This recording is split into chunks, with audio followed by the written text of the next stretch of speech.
Tonight on the Black Channel, Vivek Ramaswamy is in the midst of learning a valuable life lesson that he already should have known, and like most dunces, he's going to learn late.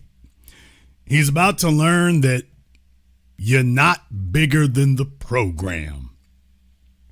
That's the lesson he's about to learn. So, folks, as you know, Vivek Ramaswamy thought that he was going to turn himself into the brown vice president of the MAGA movement. He cut his teeth by attacking black people and espousing uncut, unfiltered white supremacy in a desperate attempt to show the Anglo-white supremacists that he was on board. But there was a problem. You see, the problem is with all backsliding double dealers, Vivek Ramaswamy thought that he was smarter than MAGA.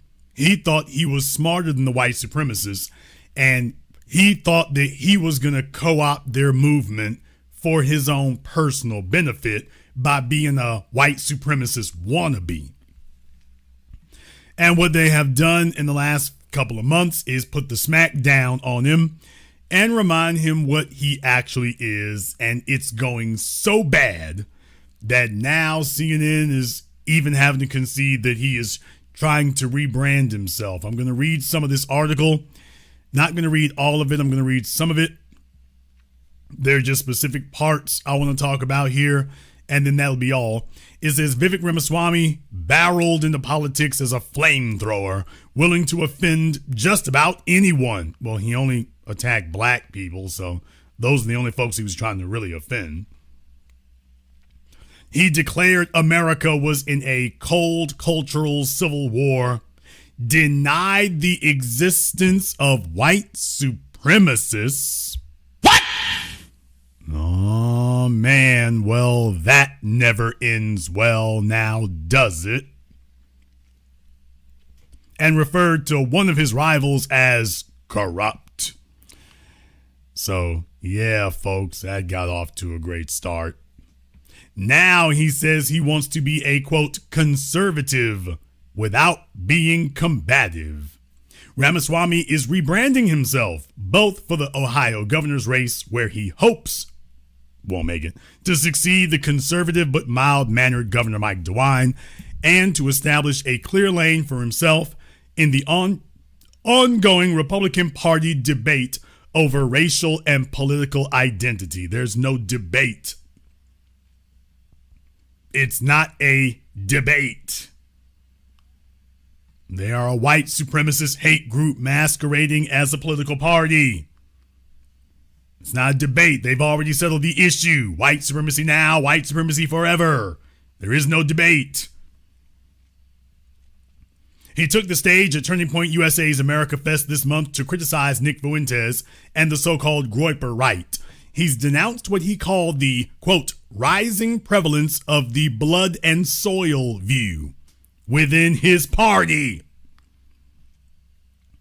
How in the hell are you fighting to be a member of a party that despises you? You think you're going to change them?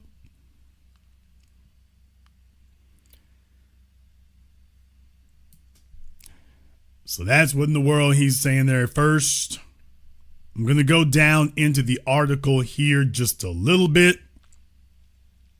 because there's one part in here, a couple of parts in here in particular that I want us to talk about, and we're going to go into more here. Because they talked to several people. There's a fella named Jai Chabria. He's one of Ramaswamy's advisors, and he said, quote, obviously he has a national platform, but you know he's actually gone out this last year, and he's actually traveled to all 88 counties in the state of Ohio. So he is going there. He's going where voters are. He's meeting them in person. And I think that grassroots effort is a big deal.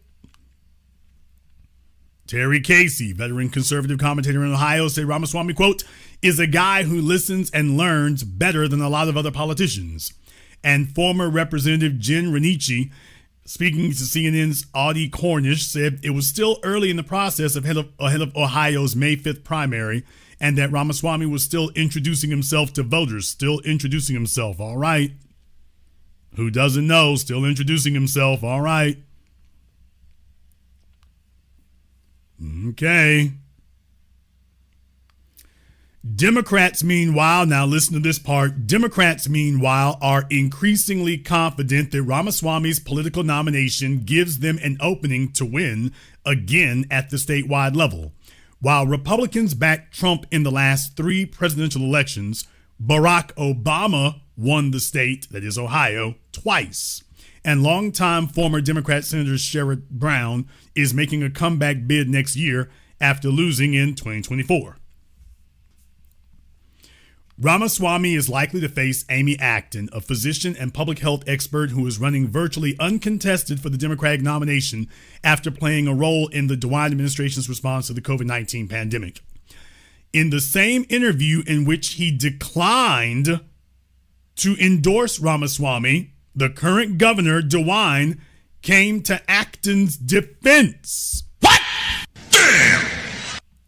As she's faced criticism from Ramaswamy over her support for pandemic restrictions.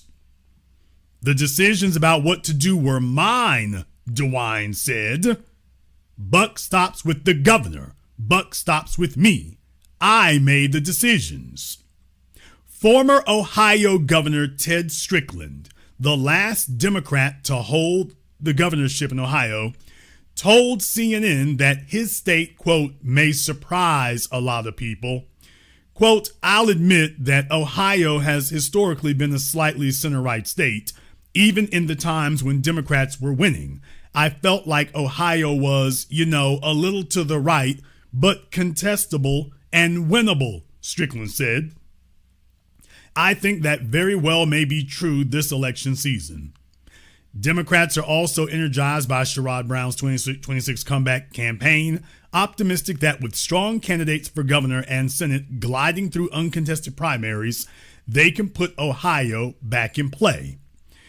Quote, I think they chose their weakest candidate. I don't think Ramaswamy is well liked, former Governor Strickland said. He's an arrogant guy. He's an arrogant guy. Now listen to this next part. Acton on Friday posted an X video of Ohioans reading aloud the text of a widely shared Ramaswamy post from 2024, in which he argued U.S. engineers were losing jobs to immigrants and their children because, quote, our American culture has venerated mediocrity over excellence for way too long. The video ends with the text, Vivek Ramaswamy thinks you're lazy. Damn! Folks, this is the female, Nick Fuentes said, Jewish Democrat. This was her. This is not the Groypers and the right talking about this immigrant is condescending of Americans and calling Americans lazy. This is your white female Democrat. And by the way, I did go and get the video here. This is the post, this ad by Democrat Amy Acton, who's running against Ramaswamy. And this is showing his original post down here. This is showing his original post. The reason top tech companies often hire foreign-born and first-generation engineers over Native Americans isn't because of an innate American IQ deficit, a lazy and wrong explanation. Oh, really? A key part of it comes down to the C word, culture. As a matter of fact, we went over this before when you said that. Our American culture, ours, has venerated mediocrity over excellence for way too long. Okay. All right. So, yeah, there's that. A culture that once again prioritizes achievement over normalcy, excellence over mediocrity, nerdiness over conformity, hard work over laziness. Now, by the way, when white folks say that about black people, that's just supposed to be the news. But okay. I'm going to go ahead and play the ad for you all so you can see it and hear it for yourselves. And then we're going to come back and have some commentary on it.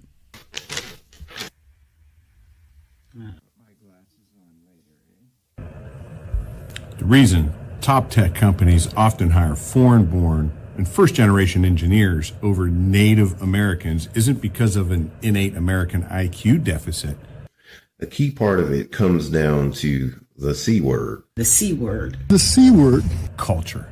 Our American culture is venerated mediocrity. Venerated mediocrity. Venerated mediocrity. A culture that celebrates the prom queen over the math Olympiad champ or the jock over the valedictorian will not produce the best engineers. More math tutoring, fewer sleepovers. More weekend science competitions, fewer Saturday morning cartoons. More books, less TV. More creating, less chilling. If you grow up aspiring to normalcy, normalcy is what you will achieve. A culture that once again prioritizes achievement over normalcy. Excellence over mediocrity. Hard work over laziness. Hard work over laziness. hard work over laziness. That's the work we have cut out for us. Rather than wallowing in victimhood. Wallowing in victimhood. Wallowing in victimhood. No, I'm sorry.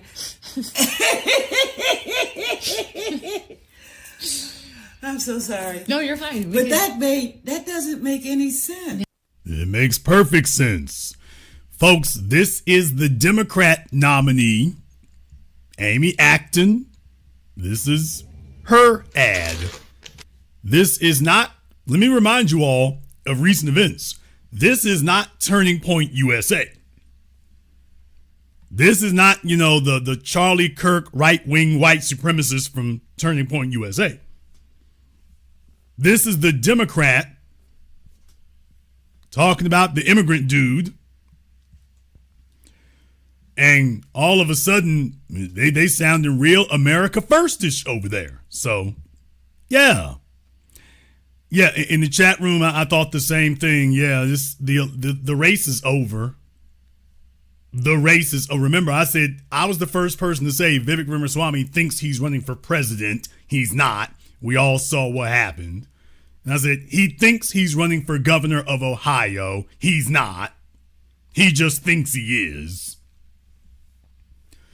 This will be remembered as the ad. This original tweet will be remembered as the moment that he lost his political career. And this ad will be remembered as the ad that basically broke it. Basically. That's what happened. And this is her right here. Amy Acton for governor. All right. Now take a look at this from Mr. Kiram Dara. Oh, he's running for AG somewhere. Now look at him. Okay, we got the brown backup for Vivek. A bit shocking to see a Democrat using the nativist dog whistle against Vivek by subtly hinting he's not a real Ohioan. He was born and raised in Cincinnati. Okay, but he's talking like he was born and raised in New Delhi. So yeah, y'all, just understand, just that quick, they felt them body blows, just that quick, they felt that hook to the ribs. It was like a pink boxing glove to Andrew Tate's face. What? Damn! They felt that. He would not be yelling if this was not on the nose. This was on the money. And you saw the parts that she had them repeating. Lazy, lazy, lazy. Oh, man.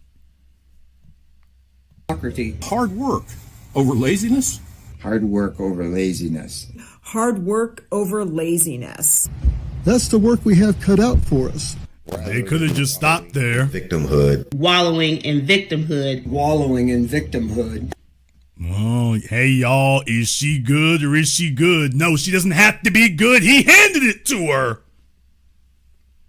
I guess they figured that, well, only Trump is going to, only Trump is going to throw dog whistles out. Only Trump is going to play the nativist card. Well, okay, so it was okay when Trump and Vivek did it, and all of a sudden, old Dara over here is crying foul? What the hell's wrong with these people? They're repeating his words. They're repeating Vivek's words, and he's saying, hey, no fair. You're repeating his words. Don't do that. You can't do that. So, yeah, y'all, it's rough over there. It is rough over there. They're just that simple.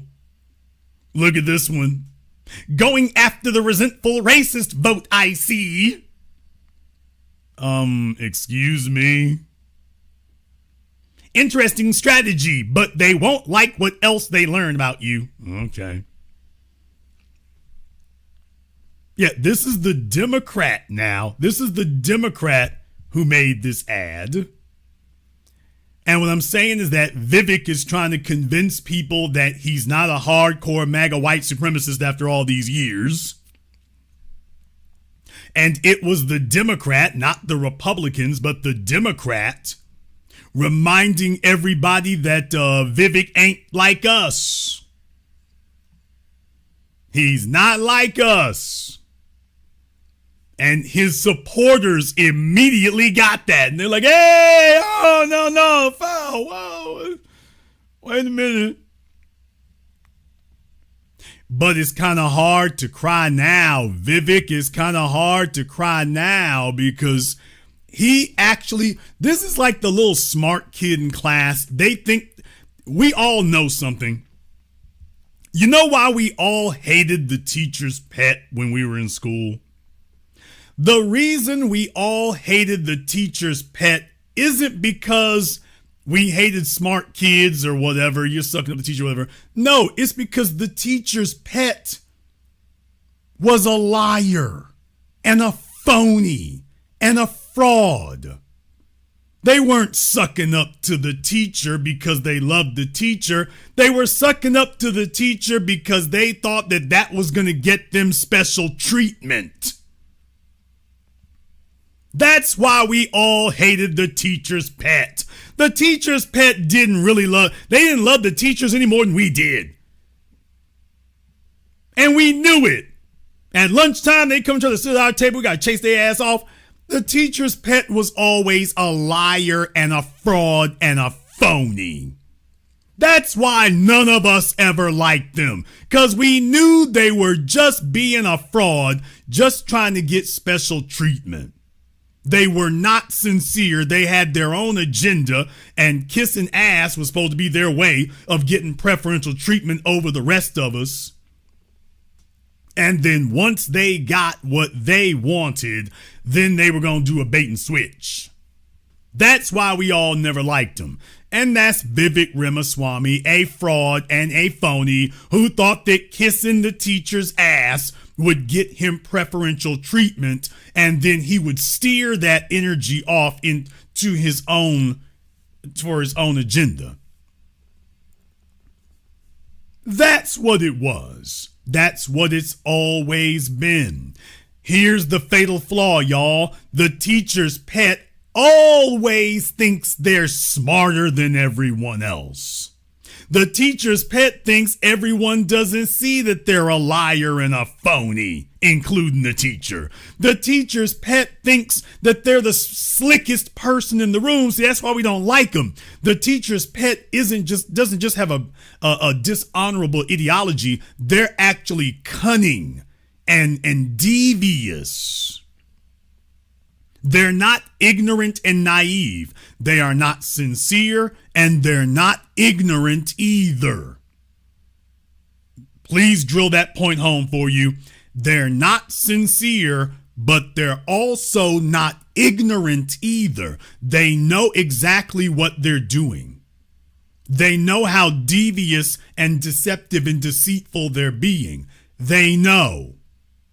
They really just think they're that slick. They just think they're that smooth and that slick. and that they're way smarter than everybody else around them, and that they're going to get over on everyone. So whether it's a Kim Klacik, or a Candace Owens, or a Vivek Ramaswamy, or we can go down the list all year, all of them think that they're bigger than the program and that they're slicker than everybody else around them and that nobody sees they're a fraud and a phony because they've just got the silver tongue talent and they'll have everybody wrapped around their fingers. Yeah, Stacey Dash and all the rest. Sage Steele. Everybody kissed Stephen A. Smith. They all think nobody sees them for what they are or that they'll make it to the finish line before it matters.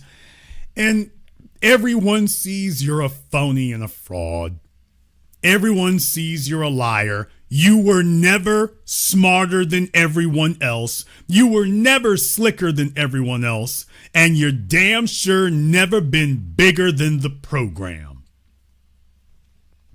And that's what Vivek is finding out now.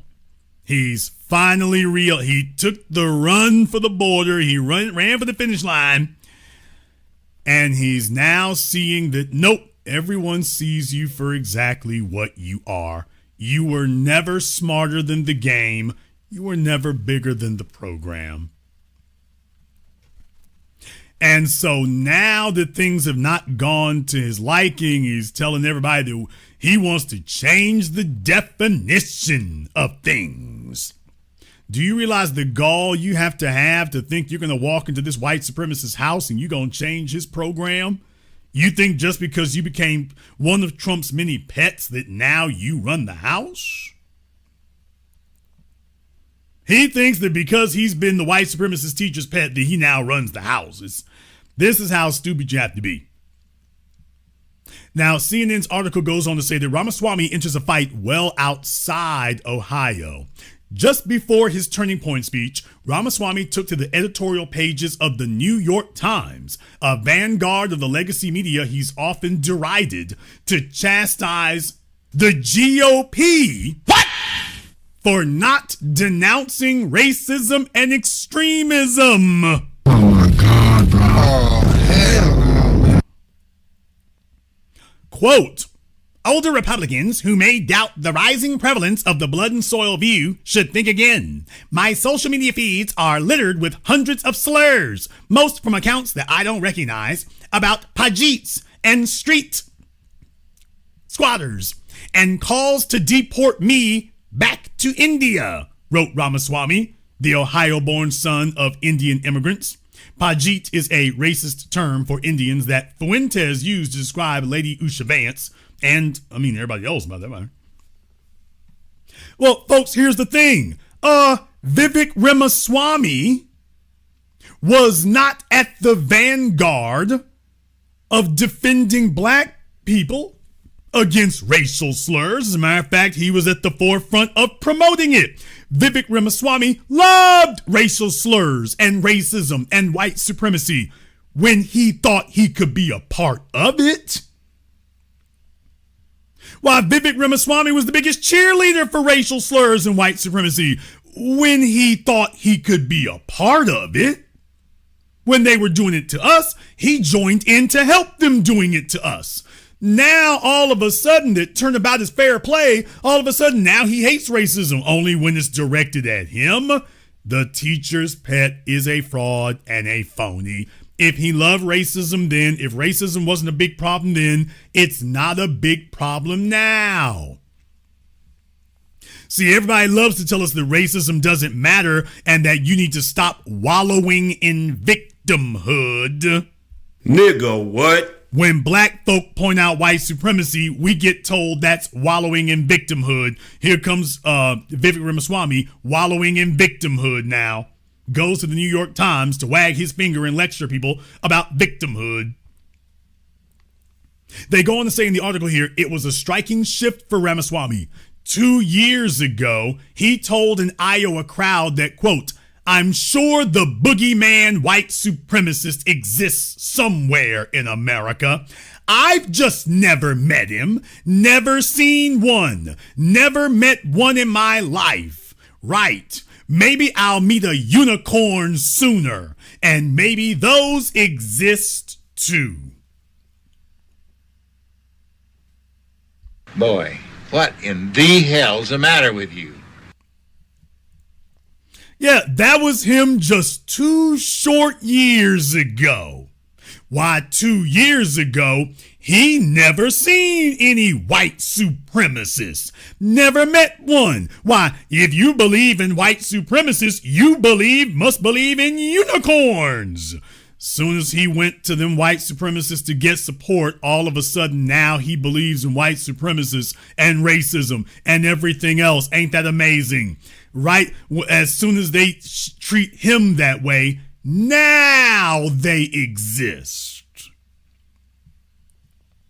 They go on to say here, but for months, Ramaswamy has seemed eager to pull back from the tenor that distinguished his presidential campaign. Quote, I think the more deep lesson that I took away about the future direction of the country is that we're sold this myth of national division, that we're deeply divided as a people.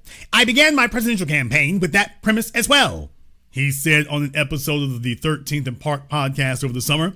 Quote, one of the things I learned is that we are not nearly as divided as the media would have you believe. I think most people in this country actually share the same foundational values in common. That's strange because he seems very skeptical about that now, folks. He doesn't seem nearly as certain about that now that he's in the home stretch of that governor's race. He seems a whole lot more skeptical today. Elisao Calderon, the 24-year-old Texas A&M University student and self-described Ramaswamy guy, told CNN at Turning Point USA's recent event that the party needs to plan for the future by embracing figures who resonate with younger voters. While the youth conservative organization has begun lining up behind Vance as a 2028 contender, Calderon said it would be a mistake to overlook Ramaswamy. Quote, he's really good with Gen Z. Nigga, please. That's why he relates so much to me and a lot of people in the younger generation. All right, kid, keep believing. Like the song by Journey, don't stop believing. Don't stop believing.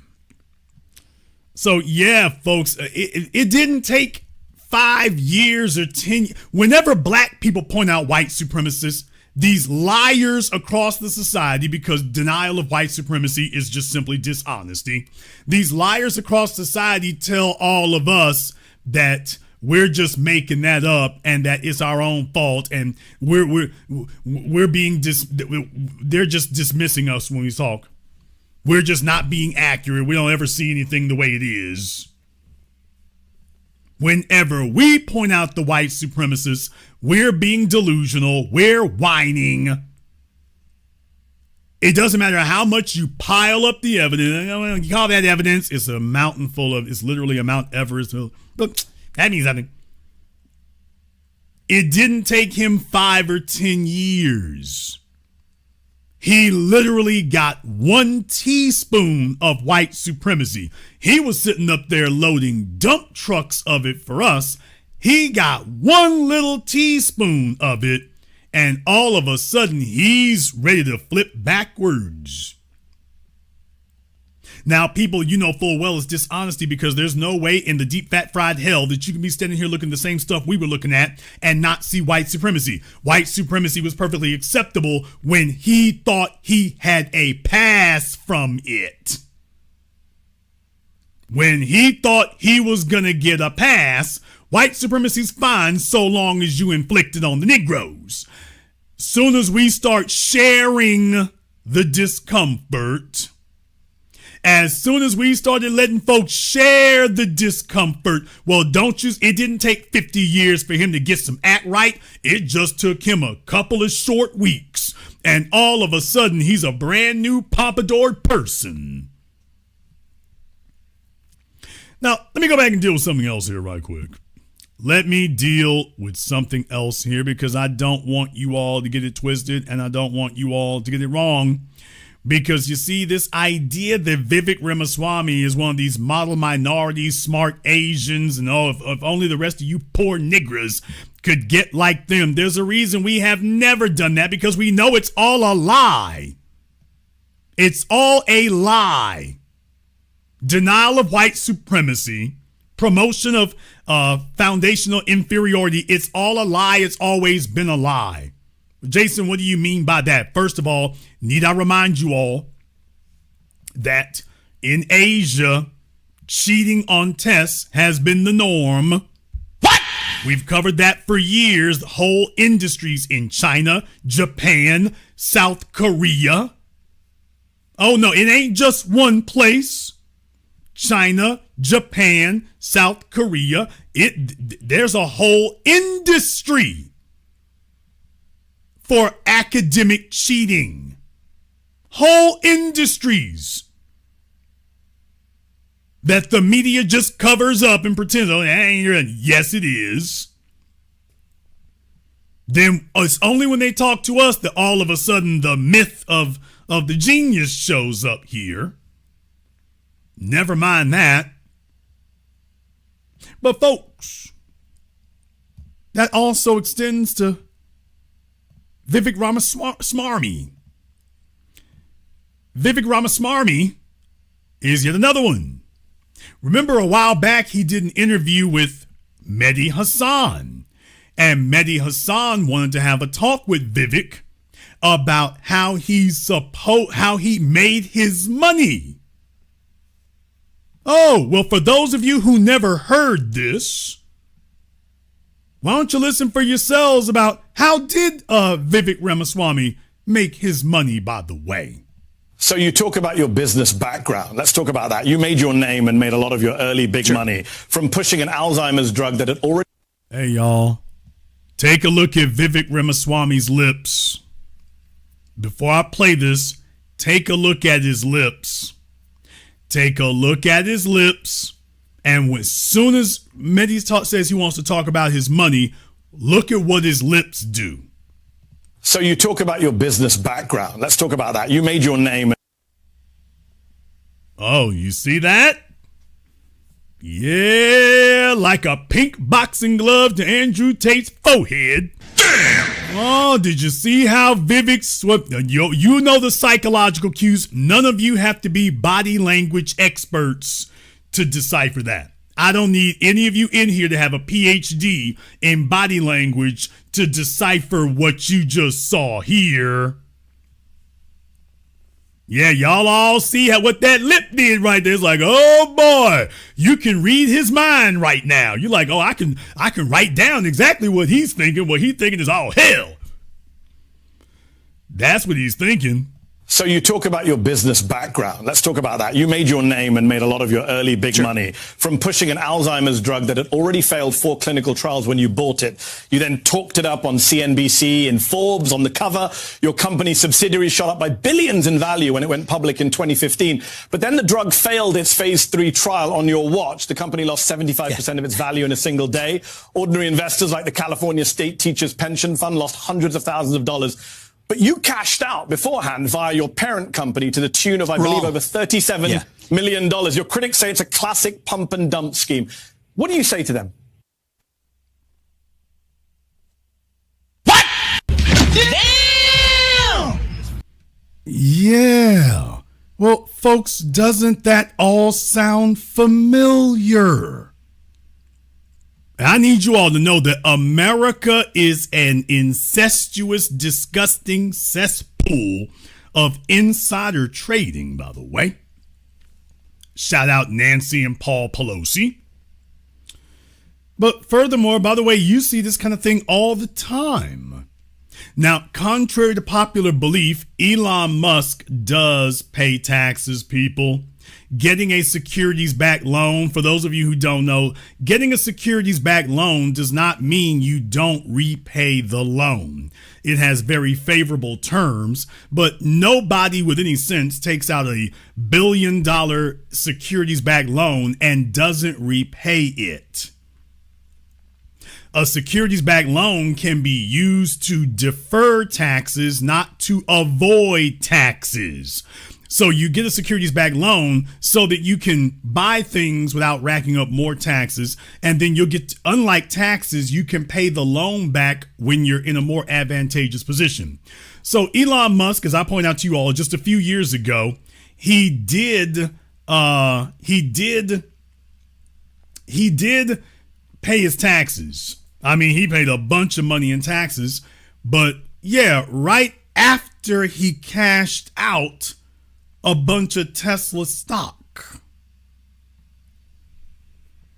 So you all can go look it up if you want to. Just a few years ago, cashed out a whole lot of it. He paid his taxes right after he cashed out a bunch of Tesla stock. And oh yeah, that was right at the peak of Tesla stock valuation. Yeah, he cashed out all that stock at the peak of its valuation, and then go take a look, folks. Right after that, the stock goes down. Right after that.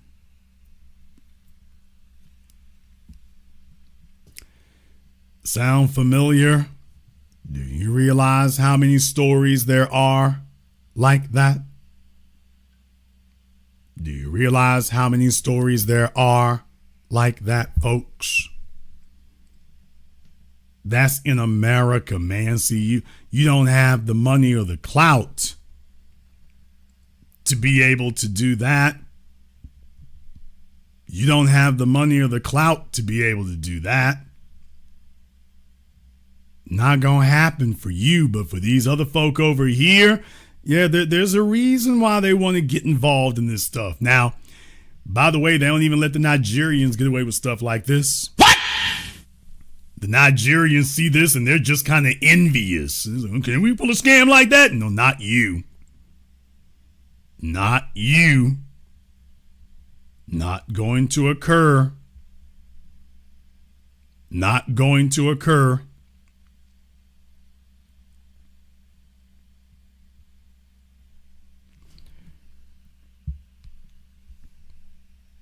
In the chat room, Kim Rose.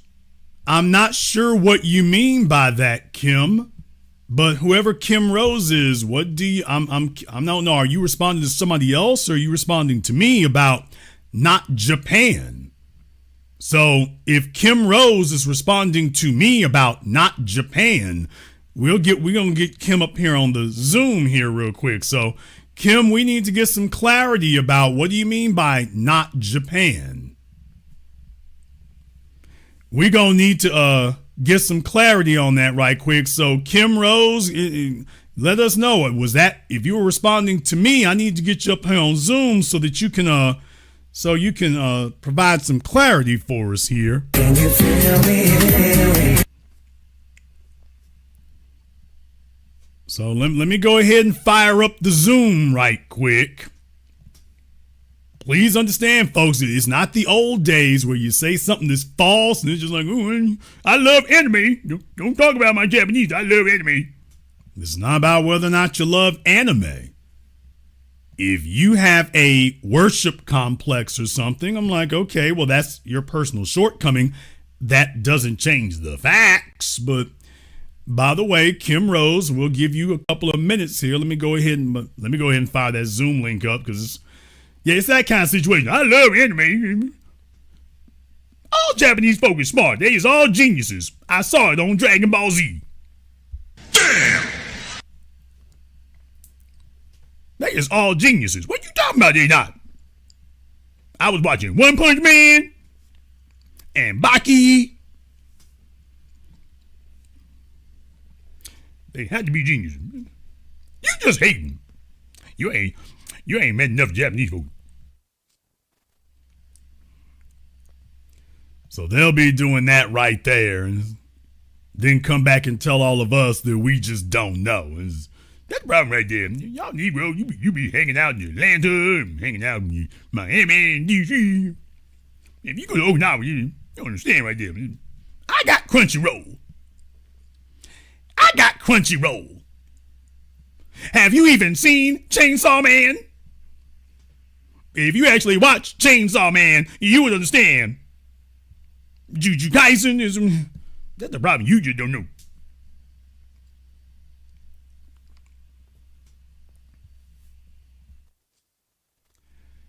So, let me go ahead and throw this up in the chat here. You notice they didn't say anything else. People, there's a reason why I stopped to make sure I point this stuff out, because I want you all to understand the ass kissing isn't just for white supremacy. That's why I brought up the black inferiority thing.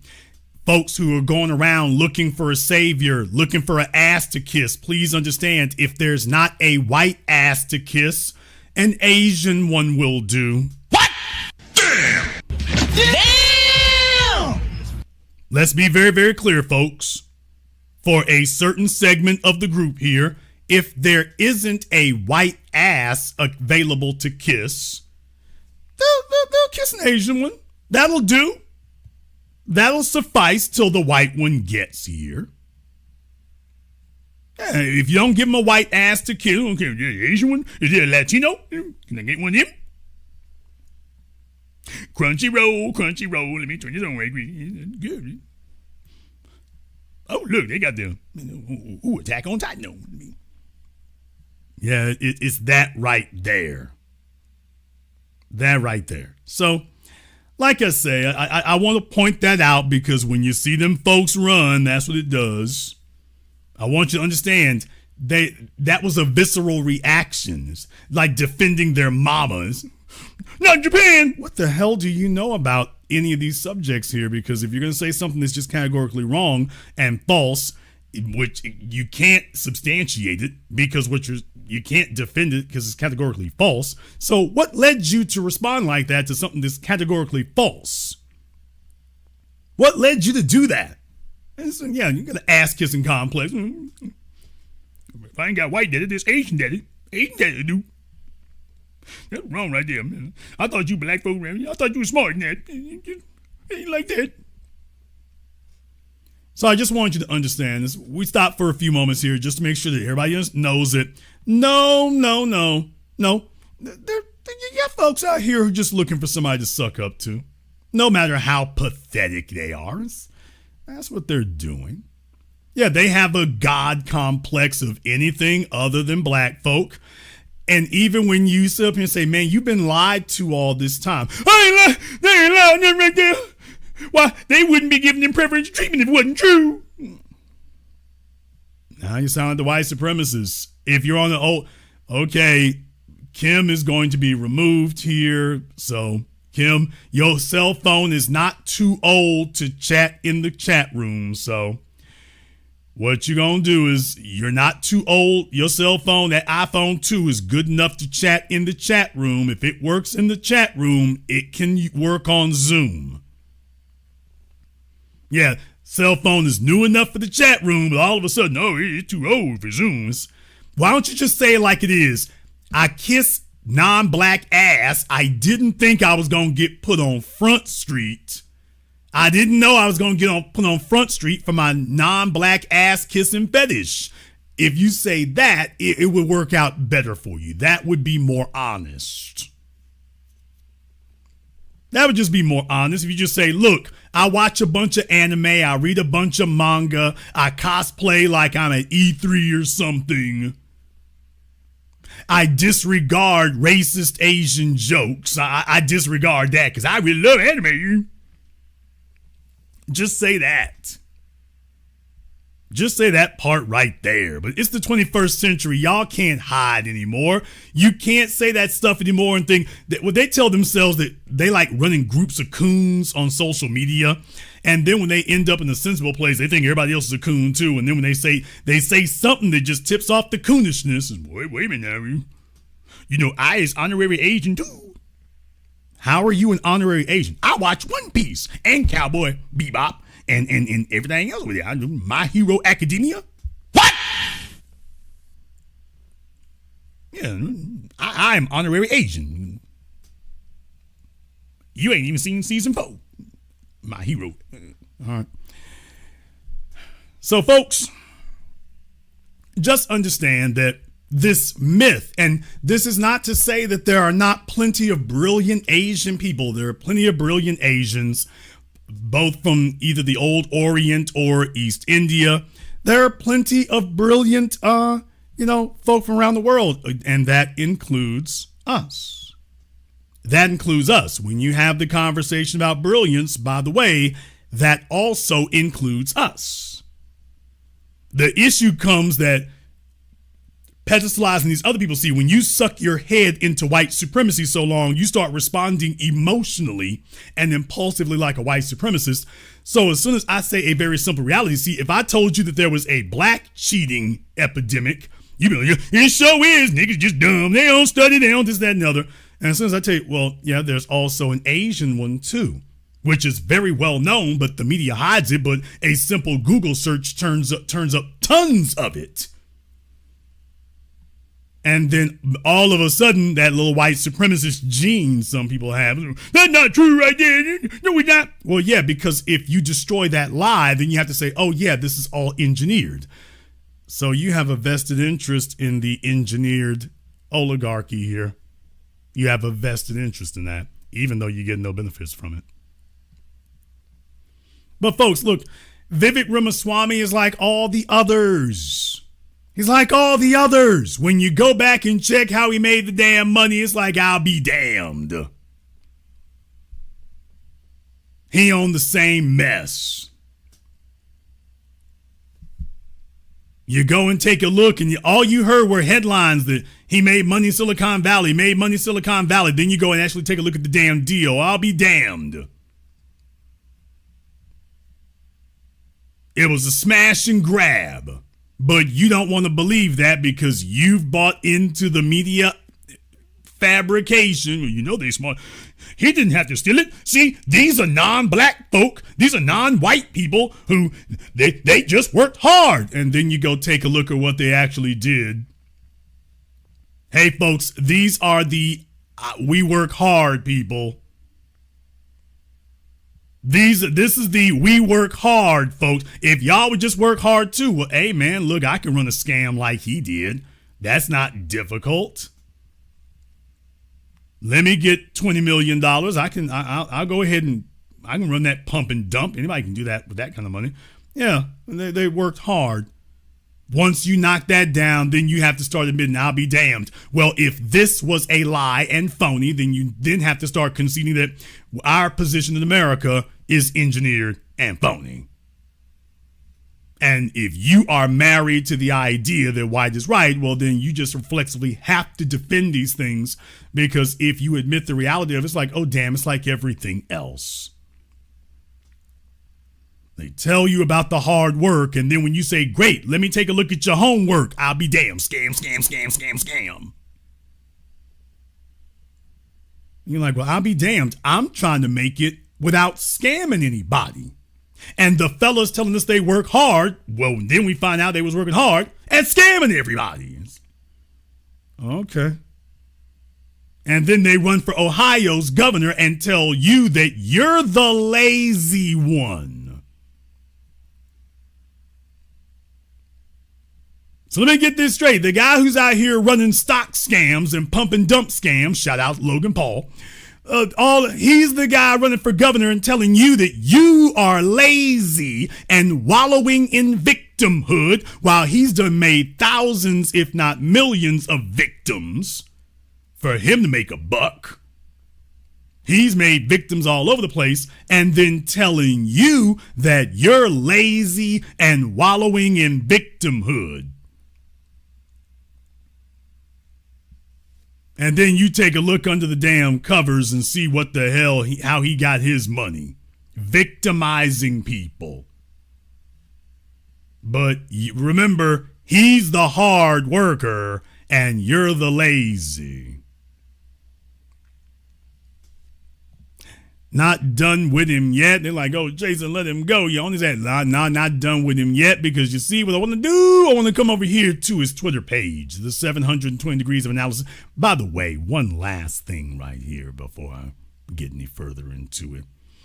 If you all understand that these folks are not the smartest in the room, They're just the most skullduggerous and devious in the room. If you understand that, give me the skull and crossbones emoji in the chat room and hit the likes button for me. It's over 4,200 people in here live right now.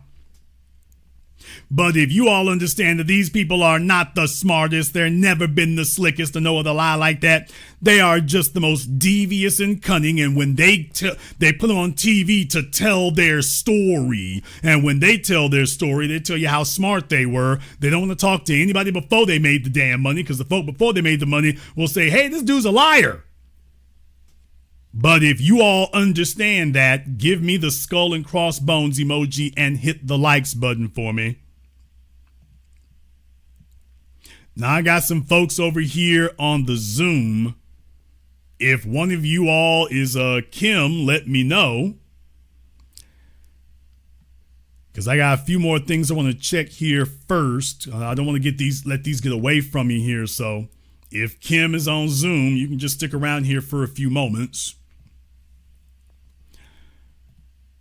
Stick around here for a few moments. And if folks don't like the program, I'll go ahead and stop beating on Vivek here for a minute. But I want you all to take a look at Vivek's Twitter page over here. You take a look at his Twitter page over here, man. Oh, man. December 22nd. Vivek is right. Americans don't believe the thick ethnic definition of being American that's popular with the Heritage Americans crowd. The first cultural marker of Americanness is 7th on the list, and it's not racial, ethnic, or religious specific. It's English. And this is from Alex Noritze. Okay. You go back through these things here, folks. This is Vivek explaining. Reminds me of when I wrote my first book, Woke Incorporated. Oh, that's not aging very well right now, Vivek, is it? When I said super obvious things that were very controversial to a hyper-vocal fringe minority in our country, but whom powerful leaders of American institutions were still strangely scared of. But he's talking about Nick Fuentes. So he's talking about Nick Fuentes and then talking about, yes, I was talking about this in my book, Woke. Nick Fuentes is woke? Okay. All right.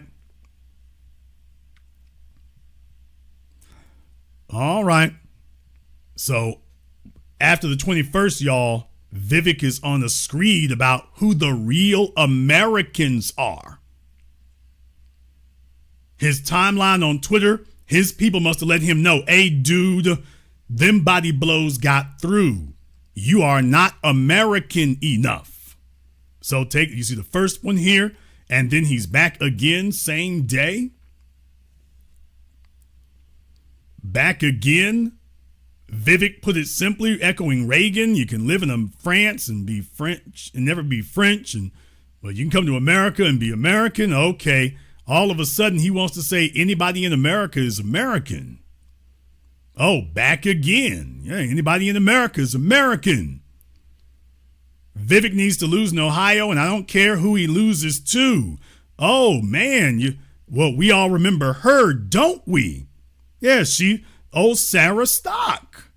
Remember the TradCon e-girls when they were all catfighting with each other and whatnot and calling each other out about who was the biggest slut at Turning Point and CPAC? Oh, please. Remember? That was Sarah. I think her trying to get married. Hardcore white supremacist, anti-black Nazi, by the way, she is. Hardcore. But, remember her? To which Joel Berry says, to doom my home state to leftist corruption, tyranny, and ruin because you don't like Indians is wicked, Sarah. Thankfully, Vivek will win.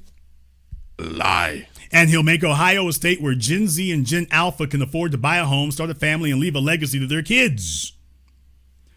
Then you come back here. So, that him not being white enough because that is the, quote, American they're referring to. He's not white enough. He doesn't believe in white Jesus. Okay. He puts one post up here about Amy Acton. So far, he was able to squeeze in one thing up here about Amy Acton. Then it's back to him defending being American. You want to know why this heritage American crap feels personal to me? I'll tell you a story. Let me play you a song about Banjo. Want to hear it? So this is what Vivek reposted. Then he reposted this guy here. I want to go into this right quick so you all can see that. He reposted this guy. Let me bring him up here. This John McCormick. I'm proud of my ancestors who did their part to save the Union and abolish slavery, but I'm just as proud as an American of the patriots who fought the Revolutionary War and gave us the Declaration and the Constitution, even though I'm unaware of my ancestors in the Continental Army. When you become an American, whether you're a first-generation immigrant or had ancestors on the Mayflower, the founding fathers became your forefathers. What? You should be proud of them.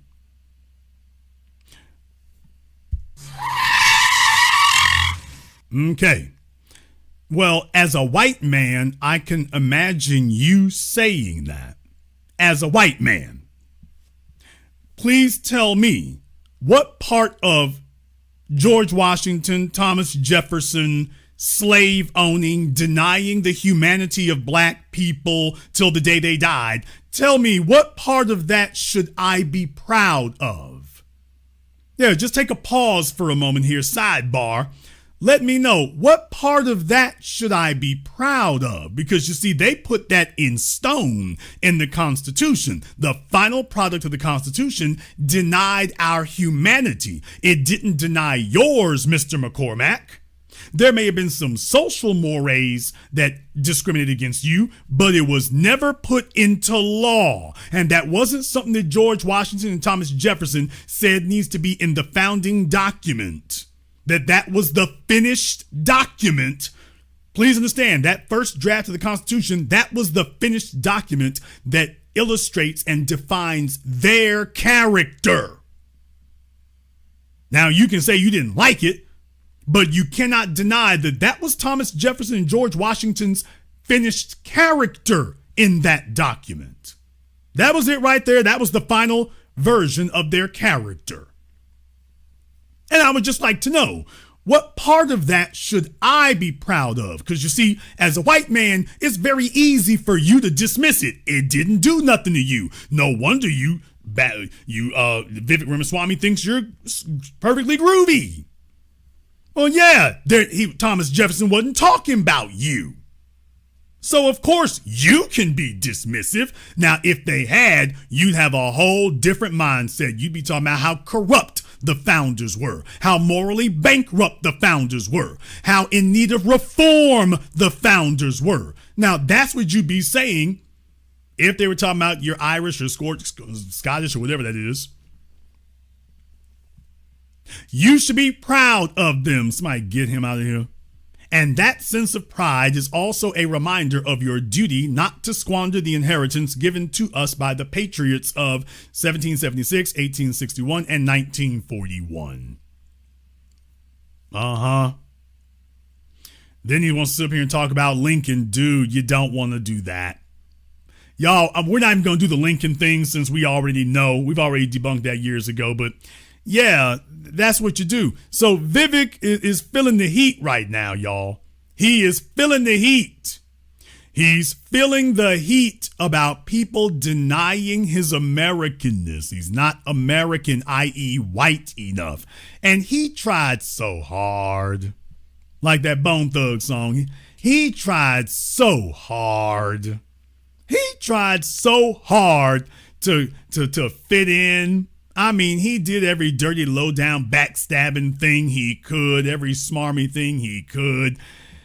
And this is what it all came up to, man. That he spends the end of the year trying to validate his Americanness. That tells you that they've got polling or solid information that, hey, dude, folks don't see you as American enough. And here's his opponent, Dr. Amy Acton, sitting up here saying, I'll take a piece of that action. Excellence over mediocrity. Hard work over laziness? Hard work over laziness. Hard work over laziness. All right. So, yeah, Dr. Acton is over there giving him the business. She said, hey, if this is working with the Republicans have already got him on the ropes, let me go ahead and grab one of them boxing gloves right quick. Let me grab one of them boxing gloves right quick and do him something. And it's working. By the way, folks, one more thing. It's working. This is going to work. This right here. This is going to work. Yeah.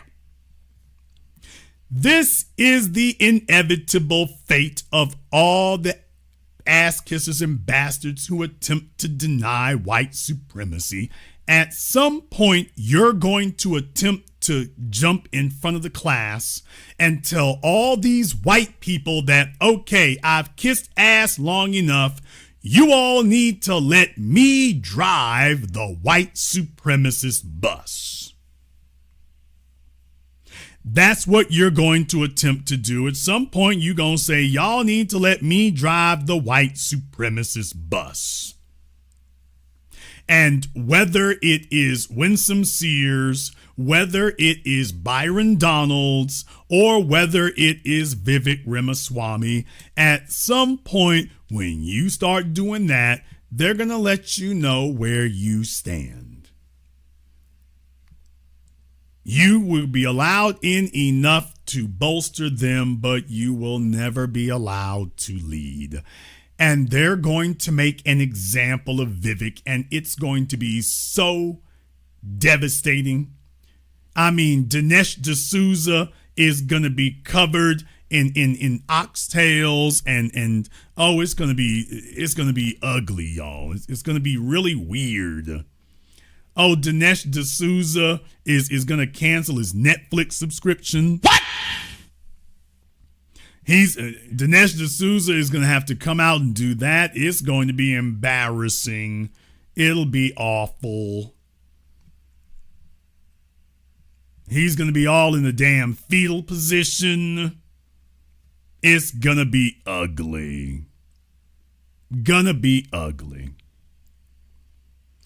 And this is what's going to happen to all of them before it's over. All of them. We'll get that. Please understand, folks, just because these folks are being stupid and silly, that doesn't mean white supremacists are going to be stupid and silly with them. That doesn't. Everything we have said, it is going to be legit. What it does do is it is delicious irony because these are the folks who thought that they were going to sink us. They thought that they were going to sink us. They thought that they were going to scuttle us. He really, a vicious little bastard like Vivek Ramaswamy thought that he was going to sell out black people for his own personal benefit. He thought that was going to occur. And it is just desserts that the very people that he thought he was going to sell us out to, that he was defending their white supremacy so passionately, so boldly, now he's going to get taken down by it. Folks, Donald Trump's re-election as president has done so much on so many levels. It has given us so many examples. It has rooted out and ferreted out all of the enemies and opponents in ways that we never could have on our own. It's been ugly. It's been silly. It's been embarrassing. It's been humiliating for all the right people. This is justice, people. See, right now, I'm not talking about revenge or pettiness, people. This is justice. It's justice. When you attempt to attack other people, you thought you were going to attack us. in your wicked, demonic way, you are going to attack us and defend the evil and the wicked.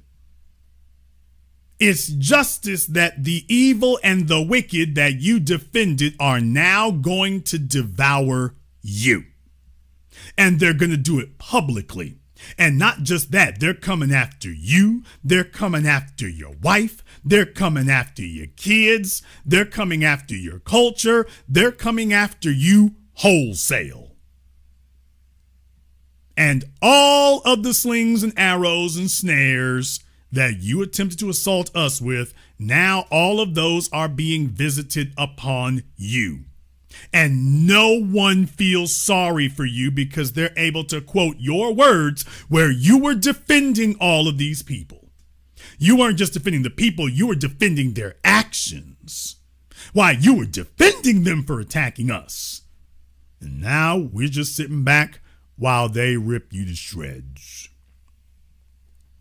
And while you watch your hopes and dreams and ambitions dashed on the rocks of American history. Couldn't imagine it happening to a nicer guy. However, you might disagree. You just might. Therefore, we're going to go ahead and open up the Zoom for you here. It is pinned to the top of the chat room. You are more than welcome to give us a call. In the meantime here, I want to thank everyone, and I do mean everybody who has contributed to support tonight's program on PayPal, Super Chat, Venmo. Shout out here to Mr. Maswell. Thank you very much for your support tonight, brother. We appreciate that. To my man, Mr. Richburg, thank you very much as well here, brother. As always, to Keenan. Logic Before Emotion is giving out some memberships. The gift that keeps on giving. Teal G-Way, Cyberdyne, Ivy Comer, everybody else here, thank you very much for your support here as well. We appreciate that. We got folks piling up over here on Zoom. We're going to get to them here shortly. If you want to speak to us, you want to go ahead and give us a call there. We're going to take a very brief commercial, non-commercial break. When we come back, we'll take your calls and more. This is the Black Channel.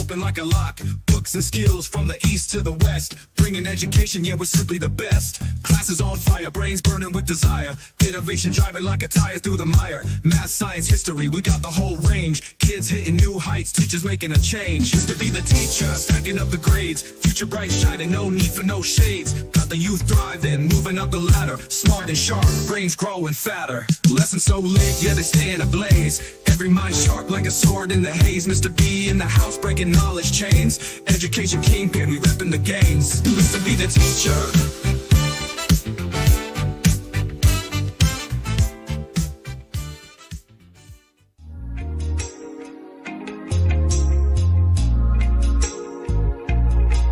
Order yours today to experience all the benefits of Ash Kickin' Body Butter. With skin so smooth and soft, you'll thank us for it. Shop Ash Kickin' online. That's ASHKICKIN.com.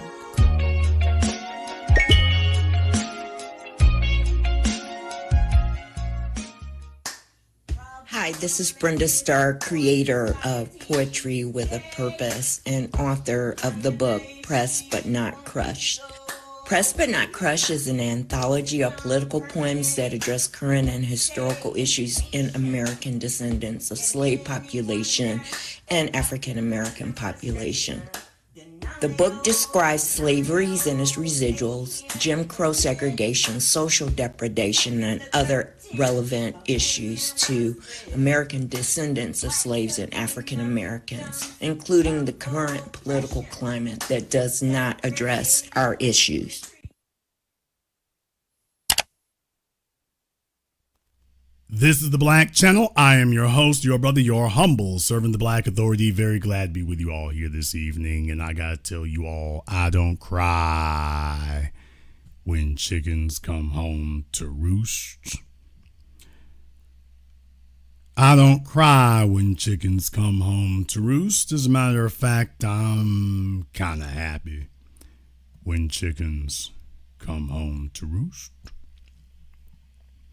Right now, y'all can hear the chickens. I'm talking about squealing for old Vivek over here, but he's not the only one, people. He is not the only one. I'm going to come to that here in just a few moments. Before I do, let me go ahead and jump over here on Zoom and see if we can get my PC. Let me see if we can get my PC up here on Zoom right quick. So my PC, I don't see anyone here, so nobody else sees you except for me, but I'll give you 5 seconds to go ahead and turn the camera on, or if you have something in front of the camera, you need to make sure you get that taken care of. I'll give you 3 seconds to remove whatever that is, and then we're going to go ahead and move on. I'll give you 1 more second here to go ahead and remove whatever that is. All right, my PC is gone. Let's go see if we can get Ken up here on Zoom for us. See if we can get Ken up here. If Ken's not available, we'll just go ahead and cycle everybody else out and see if we can go ahead and start over. We'll give Ken a moment here. We don't see Ken here yet, so either he's on his Zimbabwe broadband or he has gotten up to go tip the Uber Eats driver.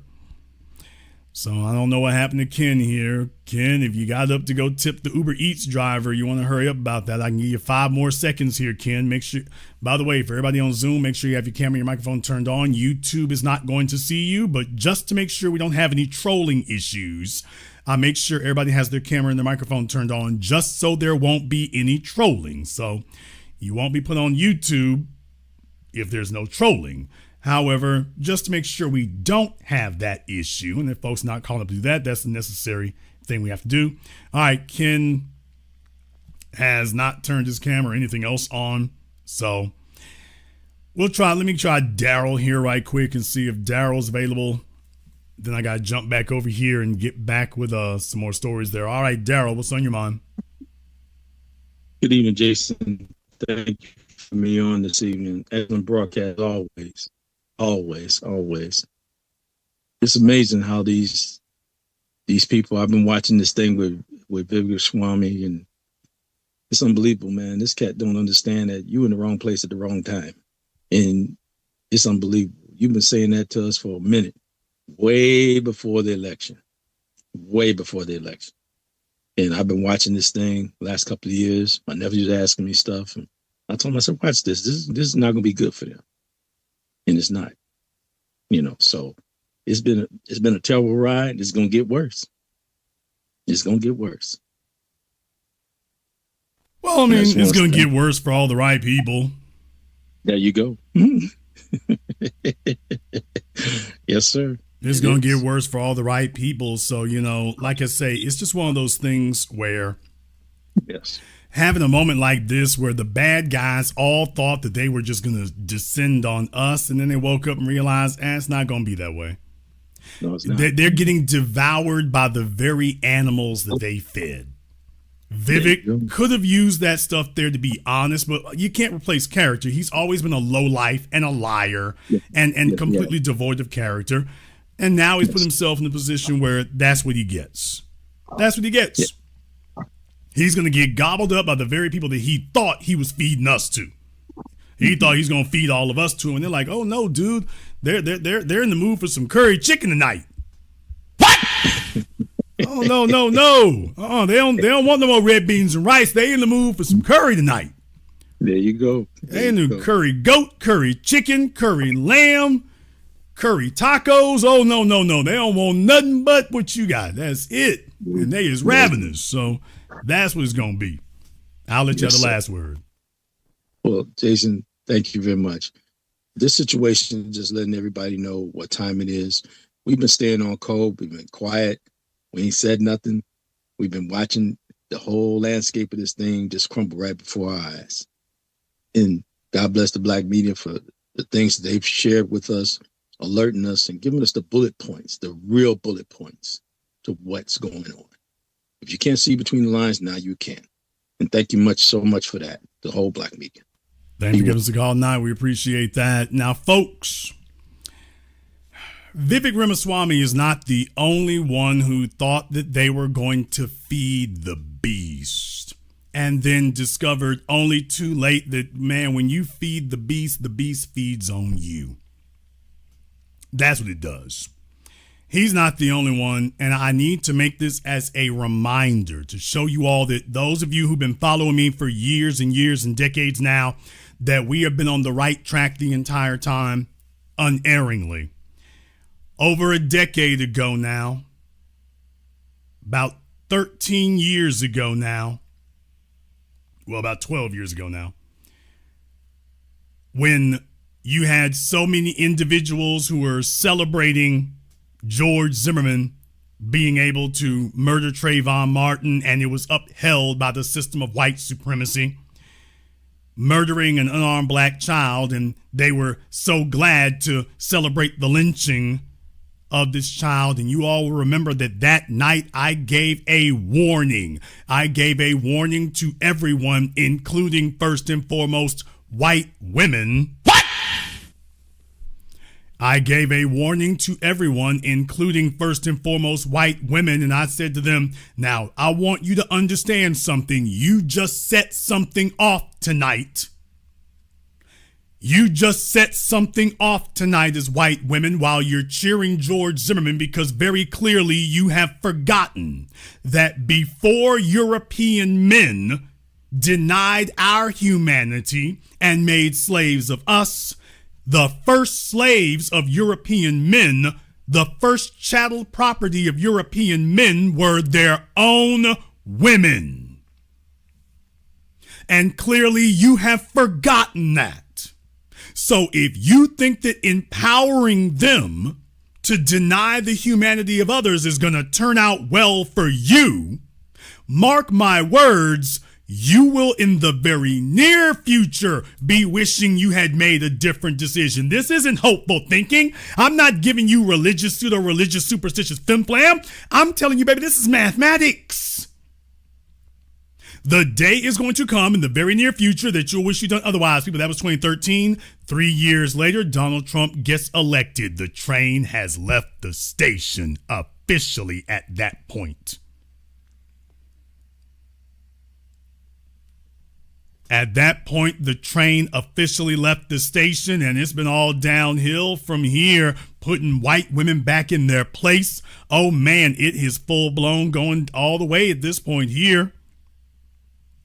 Case in point, let me go ahead and throw this up on the screen for you all. I know you all have seen it. There's no way to avoid it. Please understand, everywhere you go now, they are making memes about Erica Kirk. They're making memes about Erica Kirk and how some of her behavior, her husband got killed, and they're making memes about Erica Kirk all over the place.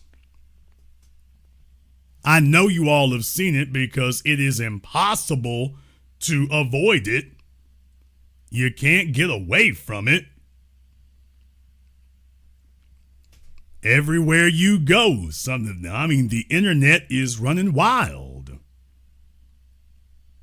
They got a new meme all over the place. No matter what you're talking about, what you're doing, it's a new one everywhere. I bring this up for a reason, folks. You go on YouTube and you will see that it is right-wingers. It's the MAGA crowd. It's the people who supported Donald Trump. They're the ones who've been going in on Erica Kirk, especially since she talked to Nicki Minaj. After Erica Kirk talked to Nicki Minaj too, I mean, that just poured fuel on the fire. It's her own men. I wanted to do this, you all, as a callback that I said this was coming over a decade ago. I said it's not going to be forever. That wishful thinking thing, I don't operate on wishful thinking. I do calculus and math. I don't go on wishful thinking. I hope the universe will bear this out. I'm like, you are, by empowering them to deny our humanity, you are yourself denying his behavior of the last 1,000 years. I'm not overlooking what they've done over the last 1,000 years. I'm like, empowering him is only going to bring that back because you've forgotten you done got way out of line far as he's concerned. So if you empower him to violate folks' rights, understand it's only a matter of time before that train comes around for you.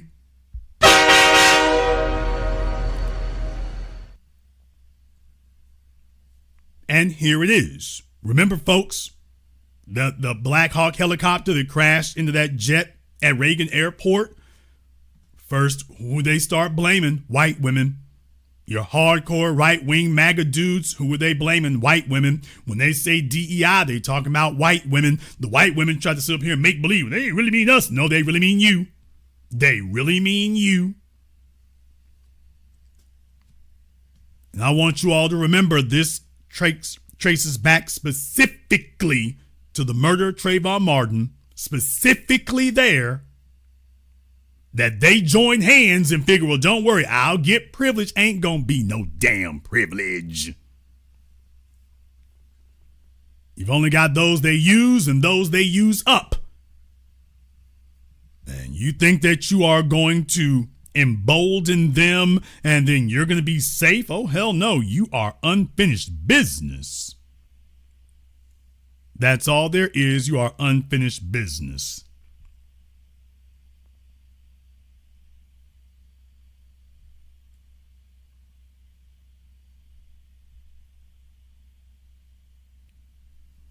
In the chat room, the Royal Code needs to give us a call up on Zoom. So Royal Code, you got 2 minutes to be on Zoom. I will be very glad to allow you to educate us all about the merits of Charlie Kirk. I look forward to having you inform us and correct us all about everything that we've gotten wrong about Charlie Kirk. So you've got 2 minutes to be on Zoom to do that. While we're waiting on you, we'll go ahead and jump back over here on Zoom and get Superpower Media up here. Let's go ahead and get Superpower Media up here on Zoom for me here right quick. Wake up, Superpower Media. I got folks with the Ethiopia broadband on here tonight, and they playing around. Can't sit around for you here all night, brother. I don't know. Some of y'all must have turned the Zoom on and then got up to go make some microwave popcorn or something. So, brother, I'll give you 5 more seconds. Then we got to go ahead and move on here. If you got it from the phone, you got to go. I'm going to give you 3 more seconds, brother. Then we're going to have to go ahead and move on. All right, Superpower Media struck out for once. Don't know what happened to him, so he must have got up and ran the DoorDash or something.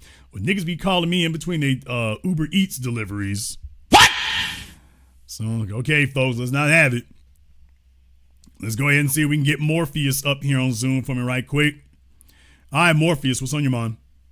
Hey, what's going on, Jason? Great broadcast. And just want to say this is good. This is actually one of the reasons why I personally voted for Trump. Not because I like Trump, just because I saw what you saw, that they were going to implode, that our enemies will show themselves through his actions. And this is what I voted for, everything we're seeing. So for me personally, it looks good. Everyone's getting their wake-up call. Everyone that has been an enemy, has said little greasy thing about foundational Black Americans, been getting a wake-up call. And Vivek, I can never pronounce his name, but he's been one of the most greasies of people, and he's getting his wake-up call big time. The Asians with the affirmative action getting their wake-up call with their betrayal with that. Who else? Candace Owens. She's getting slapped every few weeks from what I'm seeing. Look, what it does, brother, is what I've always told you all. Power only makes you more of what you already are. Now, if these were decent individuals of good moral standing and character, giving them more power would have made them more of that. But they were always dirty, vicious, guttural, white supremacist trash and filth. The only thing giving them power is going to do is make them more of that. They were always backstabbers and backbiters. They were always treacherous. They were always deceitful. They were always looking to undermine everybody, including the folks around. There's no honor among thieves or white supremacists. Giving them power, all you're going to do is embolden and increase all of that. That's all you're going to do. And that's all that happened. That's it. Giving them power just gave them the ability to be vicious on a whole new dimensional level. And it happened exactly the way you were there. I told you all during the election. As soon as Trump hits that White House, they're all going to be at each other's throats. I told you all that from the beginning. They are going to be at each other's throats. And brother, he didn't make it out of January. Vivek was the first casualty, if you all remember. He was the first one who got voted off the island. Remember, he was a part of Doge. He was the first one who got run off. Not the last, the first. Yeah. Yeah. And back to the enemies, Nicki Minaj, because she's always been saying real slick stuff in him. Look at her now, trying to be Miss MAGA. And then you have, speaking of Kirk, Charlie Kirk, you know, it's ironic that unfortunately his passing happened as soon as he was about to say something greasy about us. So the ancestors have been watching over us for a long, long period of time. And one side quest, I didn't know your anime skills were so good, Jason. Okay, I see you. Well, I try to be as informed about as much as I can. But and about Charlie Kirk, it wouldn't be hard for that to happen because here's the issue. Charlie Kirk's strategy, his verbal strategy was that everything he said, turn it and twist it as a negative on black folk. So anything you asked him, once he starts talking, you can start your stopwatch. It's not going to be more than 30 or 40 seconds before he tries to find some way to twist whatever subject he's talking about and say, and the problem is the niggas. I mean, so it's bottom line is if you do anything while he's talking, your odds are very good you're going to catch him trying to down us. And that's the killing crazy part about it. Donald Trump got shot at by who? White men, not just one. A few white men. Nick Fuentes. He's been assaulted by who? White people. Yep. Richard Spencer, white people. Charlie Kirk, white people. And who do they, after all of that, they've seen all that, and who are they telling you is still the problem? Oh, yeah. They went out to HBCUs the next day. For what? we know nobody from the HBCU went out to Kirk, so why would you calling them up? Because white supremacy is a religion and a psychosis. It is a group psychosis. Reality plays no part in it. They have a belief system. Yeah, in the chat when they said Tim Pool, we can go down the list. All these people complaining, ain't a single black person ever laid a hand on them or did nothing. They run around stalking us. We're not stalking any of them. And the only folk who've actually tried to do something about them, well, that's other white people. Yep. And at no point have they said, you know what, we'll get back to these Negroes later. We need to have a talk about what's wrong with white folk. And at no point have they done that. So what you're really doing is signing a suicide pact because you see the problem and you are making a conscious effort to ignore the problem. That doesn't make problems go away. Just because they're inconvenient and you want to ignore them because you have a narrative, that's not going to stop the dude outside Nick Fuentes' door. That's the problem. Yeah, no, you're absolutely right. I wanted to call you yesterday on your broadcast because you was talking about possibly what's going to happen, them losing, or I personally feel like the Democrats should lose again. I don't think they learned their lesson. That's just me personally. I wanted to tell you that yesterday. What do you say? The Republicans are doing everything they can to help them win. I mean, brother, Trump is doing everything he can to make himself as unpopular as humanly possible and to help the Democrats win. So, no, they shouldn't, but he's doing everything he can to help it. If they lose, it won't be any thanks to, if they lose, it won't be because he didn't give it his best effort. I think if they go back on social things again, I think that will make them lose. But if they stay away from that, I think they unless Trump messes things up so badly that people can't think about anything else. Remember, most voters are binary. They just think Democrat or Republican. If things go wrong, vote for the other folks. So, like I say, it's going to be tough in that regard. I hope they do, but we'll see. Thank you very much for giving us a call tonight. We appreciate that. Let me see if we can get Nene DC up here for me right quick. Let's see if we can get Nene up here right quick. At least we will try to here, folks. I don't know what's going on. Some of y'all are calling in and then running around the house making macaroni and cheese. So, okay, Nene, I'm not sure where you're at here. Okay, there you go. Unmute yourself, Nene. Nene is trying to do her hair and look sexy for me. If you just press unmute instead, I'd appreciate that better, baby. It's just, I understand you're trying to look like a baddie. I get it. Baby, unmute yourself. Okay, I'm through with the jokes now. Hit the microphone button. Press the mic button. It's the lower left corner of your phone. There's a mic, that one right there. Stop trying to do your flash dance impersonation and hit the mic button. Yeah, fuck that. There you go. All right, Nene. Now you can whip. Now you can whip. Now you can whip your hair back and forth. Go ahead. And then she did it. No, all right. Talk, though. No, yeah, I did. And brother, we are in trouble. You know this. You know it. My heart is broken. It's broken.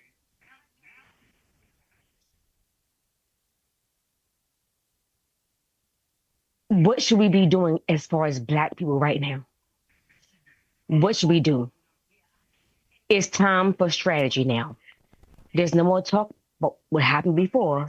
Now it's time for strategy. What we gonna do? The first thing I can suggest we do is take our meds.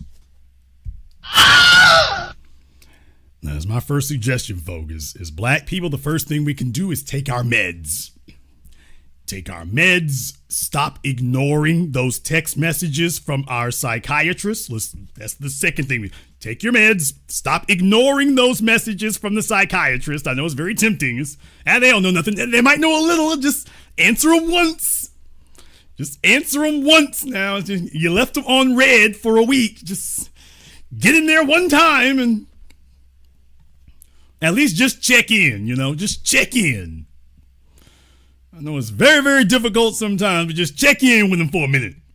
Don't ignore them for the whole week. Just answer at least one of them. Just give them what you want. And just at least do that.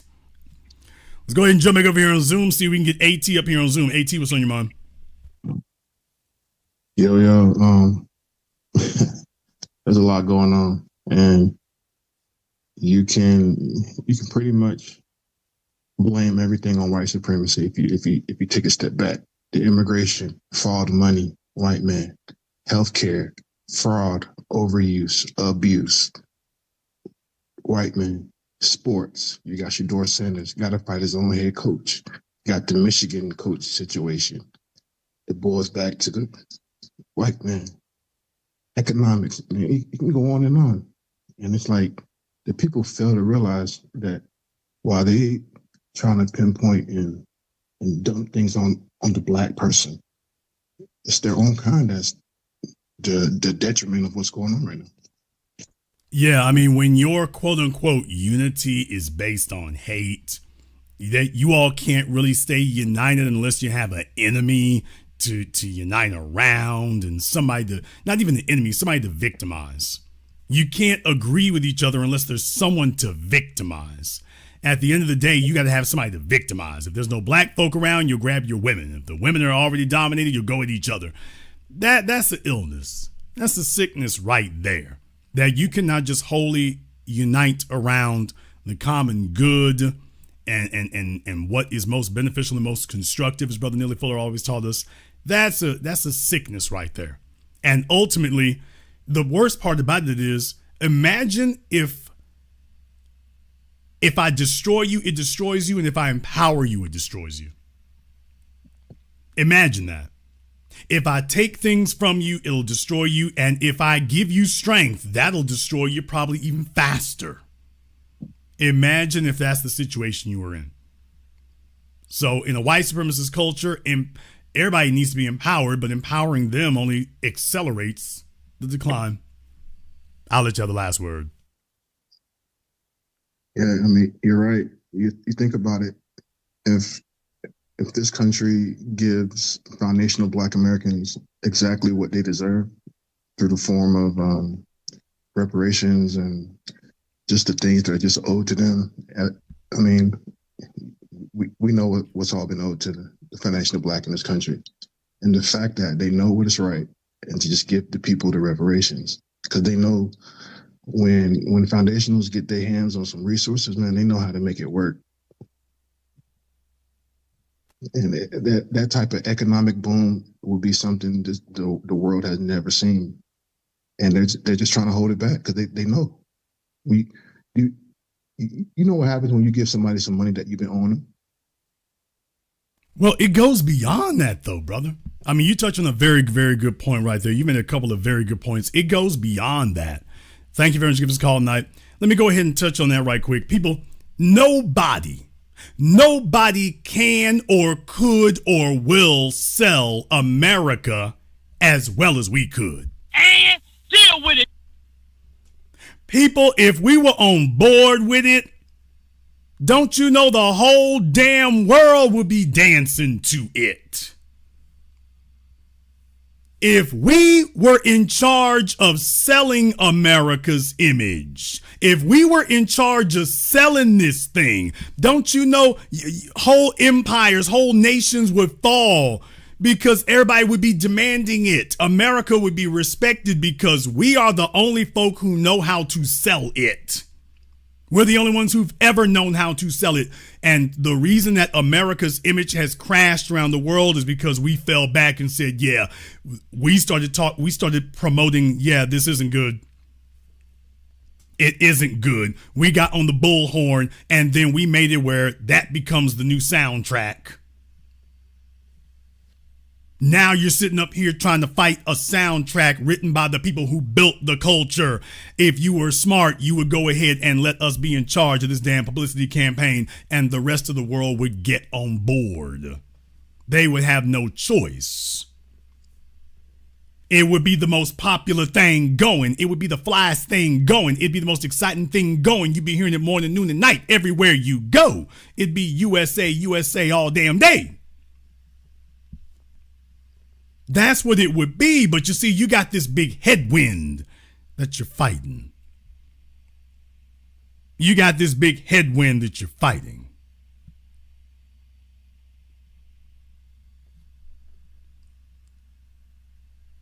Another thing the brother was talking about, Shedeur Sanders. For those of you who did not know or were not aware, Shedeur Sanders led the Browns to victory over the Pittsburgh Steelers. And I made the point there that Shedeur Sanders is yet another example of how black men have to be 5 times as good as their white counterparts, while America will make excuse after excuse and lie for why it's okay for them to sabotage you. He didn't just beat the Steelers. He had to beat his own coach, the Browns front office, the NFL commissioner's office, and all the sports commentators. Let that sink in for a bit. You've never seen a quarterback, other than the black ones, who the team is trying to sabotage them. The coach is sabotaging them. Shedeur was not allowed to take any snaps in practice, people. Now think about that for a moment. You're the second string quarterback, and he wasn't even allowed to take any snaps in practice until the quarterback got injured. Now, that's not negligence. That's sabotage. There's no team where the backup quarterback takes no snaps. There's no team where you do that unless you want your backup quarterback to fail.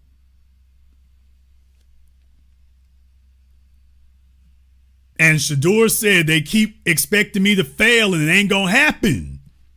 And the real issue is for the white quarterbacks, that's cool. You go up there, the Minneapolis and Minnesota, they got a quarterback calling himself 9. If you all want to see the most cringeworthy thing, I'm not even going to march you down that rabbit hole. You just go check out 9, a quarterback who says that he has 2 personalities. Nigga, what? No. Look it up for yourselves, y'all. He says he has 2 personalities. One is his name, and the other one is 9, his jersey number. And he says that when he shows up at the stadium, he takes on his other persona, 9. No, he's serious. What? Nigga, what? No, look it up for yourselves. Don't believe me. Even if you don't like sports, go look up what the hell's happening to the Vikings right now. There's video of him. He's sitting up there snorting in the locker room. I guess he's trying to hype himself up. Go look at that.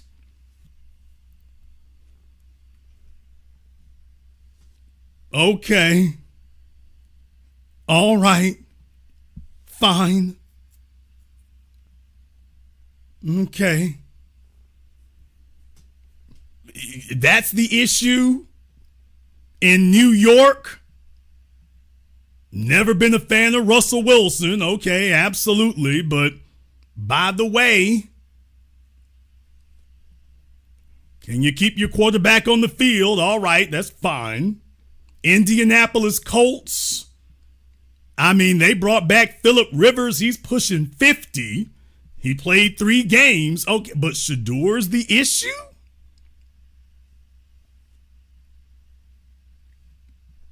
But Shador is the issue. So them guys there, they did everything to help them, but Shador can't take any snaps? Really? Really? Yeah, Jackson Dart in New York, and no shade on him. I'm just saying, wait a minute. Hold on a second. What about Shador? Jackson Dart was taking snaps.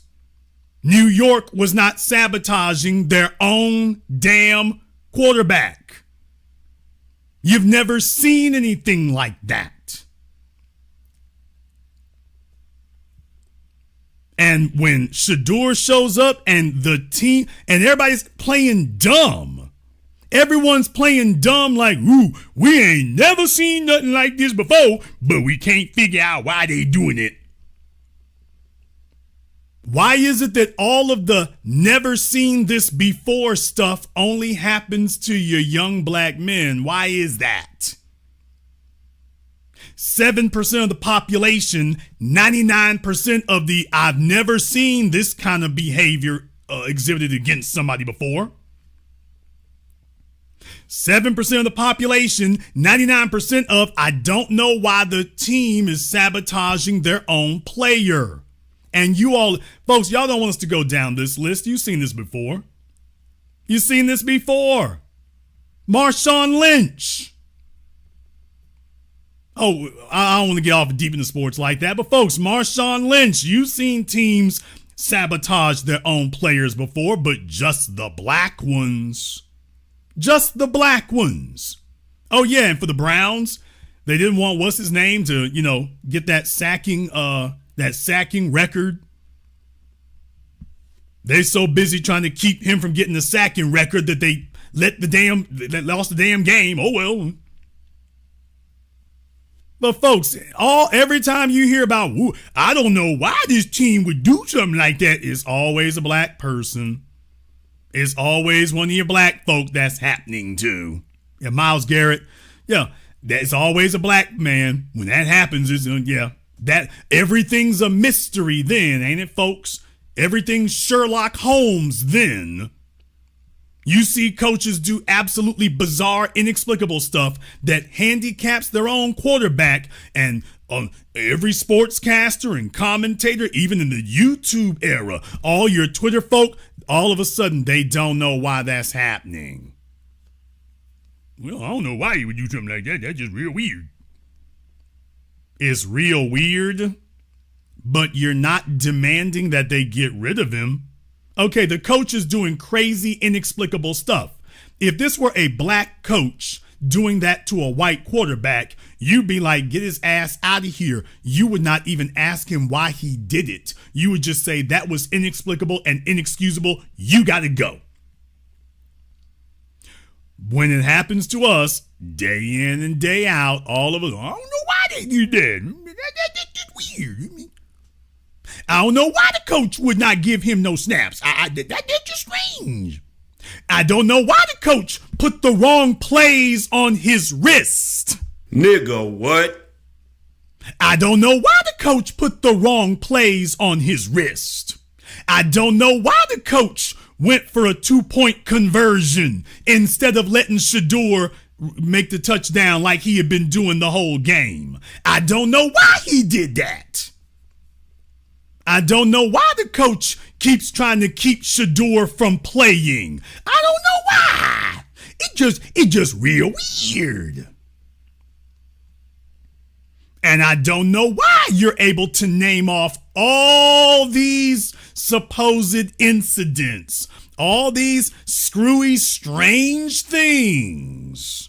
I don't know why you can name off such a laundry list for a dude who ain't played but 5 or 6 games.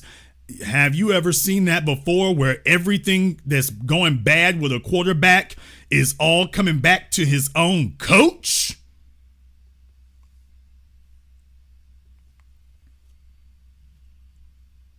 When's the last time that you saw that all the things going wrong with the quarterback were things directly done by his own coach? Not about his playing, but stuff the coach is doing.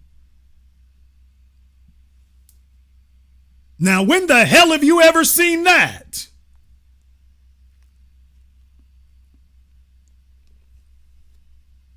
That's all just a coincidence, right? This is one big misunderstanding every single damn week. And then after all this criticism, the one time you do let him go ahead and play, what do you know? He wins again. Kind of sounds like your goal was to keep him from winning. Well, Jason, an NFL team would not want to keep themselves from winning. Sit your goofy ass down somewhere. I'm not no football head, but I know the game better than that. These franchises with losing seasons don't mean nothing to them. They don't make money on the games. What? They make money on merchandising. They make money on endorsements. They make money on folk visiting the stadium. Yeah, they do make money on tickets, but they care more about merchandising than tickets. So they have no problem giving. You got teams that don't give a damn about nothing except merchandising. I should know. I'm from Louisiana, the New Orleans Saints. If you want to know, during the Tom Benson era and the Jim Mora era, it was a scandal down here that the Saints, the reason that we never had a good team for those 20 years is because Tom Benson was the head of the Used Car Salesman Association in Louisiana, or at least nationally, actually, and didn't really care about that, as the Saints were last in performance and first in merchandise sales. Everyone loved the color schemes that we had, black and gold with the symbol of the fleur-de-lis. That was one of the number one sellers of merchandise, and in many years was the number one seller of merchandise in the NFL. Folks just loved the symbol, so you could put a substandard team on the field and make all your money in merchandising. Same thing for the Houston Texans. Same thing for the Detroit Lions. Same thing for, you get the idea. You got certain teams that, man, they folks show up for them and they just make money off of merchandising, so they don't give a damn what happens on the field. Dallas Cowboys, the Dallas Cowboys are a vanity project for Jerry Jones. Jerry Jones has an absolutely unfathomable ego, and owning that team, he's like your old ass auntie in the family who everybody has to suck up to her because she got like $10 million in the will for y'all to inherit, and she just milks the hell out of it. She got y'all sending her Christmas cards and New Year's cards. She acts a straight ass every time she shows up. She is unbearable, but she's stringing y'all along for that will. But that's Jerry Jones. You would have gotten rid of him decades ago if you could have. And he is acknowledging that he interferes with the damn team because it gives him a reason to be seen. So that's a man don't give a damn what happens on the field. He got the government to pay for his stadium, remember? All of us who were there in the 90s, he was the one who kicked that off of the $1 billion NFL stadiums. He got the government, i.e. the taxpayers, to pay for his stadium. He didn't pay for that. You might hate football. You gonna pay for the stadium. He was the one started that. Okay, so now you have taken all of that burden off of him. Because if he had to pay for that stadium his damn self, they'd have to actually win. And he couldn't do stupid things. So no. And then for these other teams, man, they right now for the NFL, you have a number of teams, NFL and the NBA actually, they want to have bad seasons so they can get better draft positioning.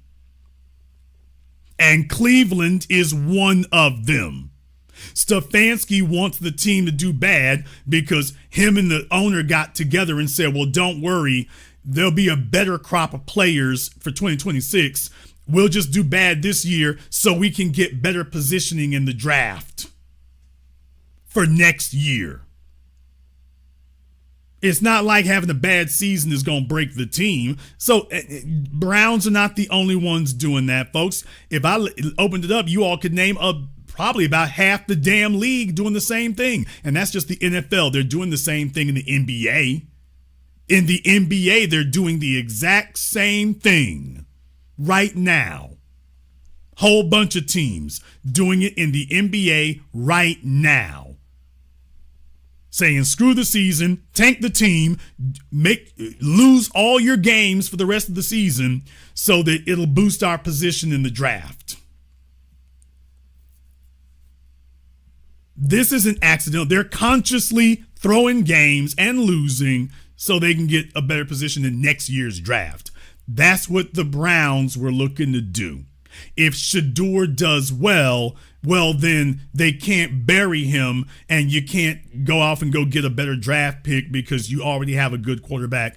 They decided they didn't want him from the beginning because you're just too uppity. And remember, successful young black men give ideas to the other young black men. Innovative young black men give ideas to uninnovative ones. Ambitious young black men give ideas to unambitious ones. So right now they're like, oh, wait a minute, dude, you're a little too sure of yourself. You don't talk about Coach Stefanski like he's daddy. We don't see a white daddy story here. We don't see the longest yard here. We don't see any of that. We don't see how we can tell that white daddy story that we love telling. I want y'all to understand something. They don't just love telling it, they love selling it. What? I need y'all to understand something. For those of you who don't understand how sports work, by the way, they don't just love telling it, they love selling it. This is a recruiting tool. That white daddy thing, that's something that they use as a recruiting tool in the NCAA. All my sports heads know that. That's a recruiting tool that they use. That he's not just the coach. We're a family. This is daddy.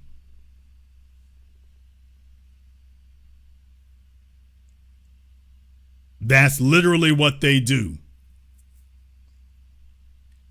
These are things that they use to go recruit high school players to come to their college. And it turns into a big ass cult. Well, unfortunately, Shador wasn't looking for a second daddy. He already got a superstar daddy, and he actually admires and respects his father. See, that's another thing right there. They love bringing in young black men who the only thing they got is a mama, and they have animosity or hostility toward their dads. That right there they like. Because you see, he becomes a cheerleader and the head spokesperson for the white coach.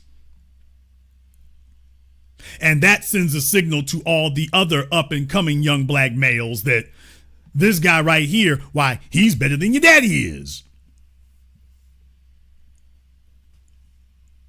He's better than your daddy is. Yeah, there's no Blind Side story to tell. You don't get to do that. We don't get to perpetuate that fantasy. Shador is hella inconvenient. There isn't a white man to thank or praise for where he is. That's the problem. He's overshadowing everybody else there, and there's not a white man that you can thank for it. There's no white man to worship. There is no story of the white man who plucked him out of that story. They have the big black buck ball players and the big black buck football players with the little white man standing in the middle, and the black guys are standing around him all smiling and cheesing. And yeah, we've all seen that black and white photograph over and over again. That's the one they want, and Shador is breaking that, and it's like, oh hell. Well, Jason, it's just one. Here's the problem, stupid. Everything fails when you let the first one through. If you lose so much as a brick in that wall, everything is only going to be a matter of time before you lose all of them. You cannot afford any lossage.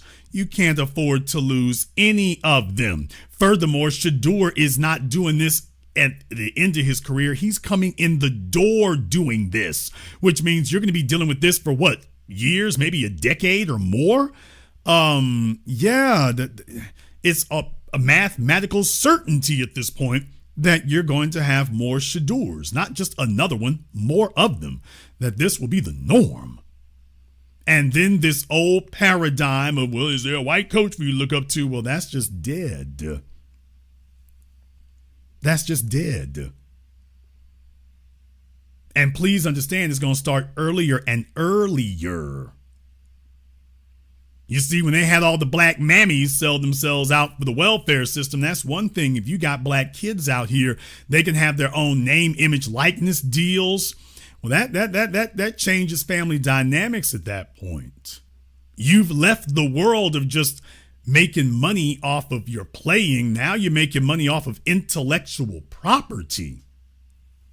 There's a couple of players right now in a mess at Georgia, for example. There's a young man who getting himself sued. Folks going to have to start handling their business. This is the natural result of that.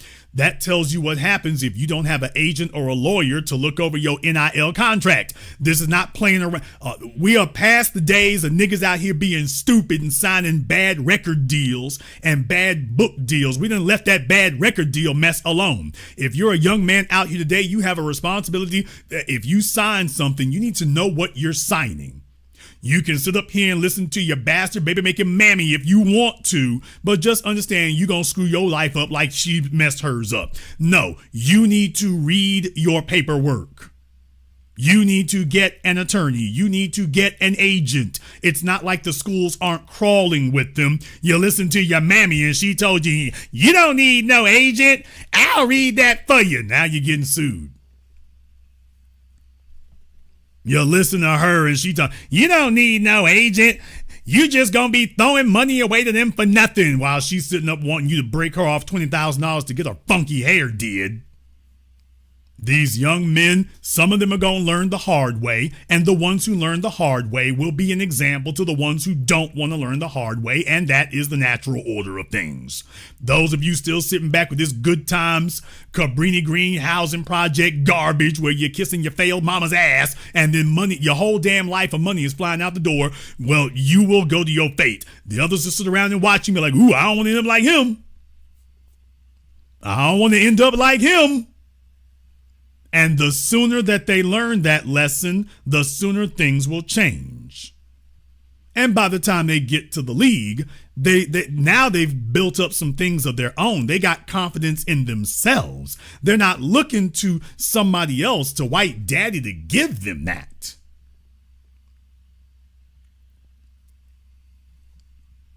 They're not looking to white daddy to do that.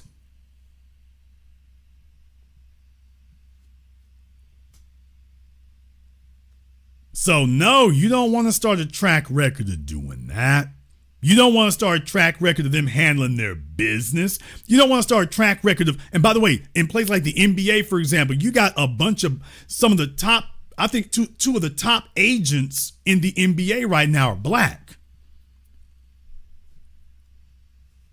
Not just, what's his name, Paul, but I mean, it's a couple of them that folk don't even really use their names very much. They're giving some of these teams fits.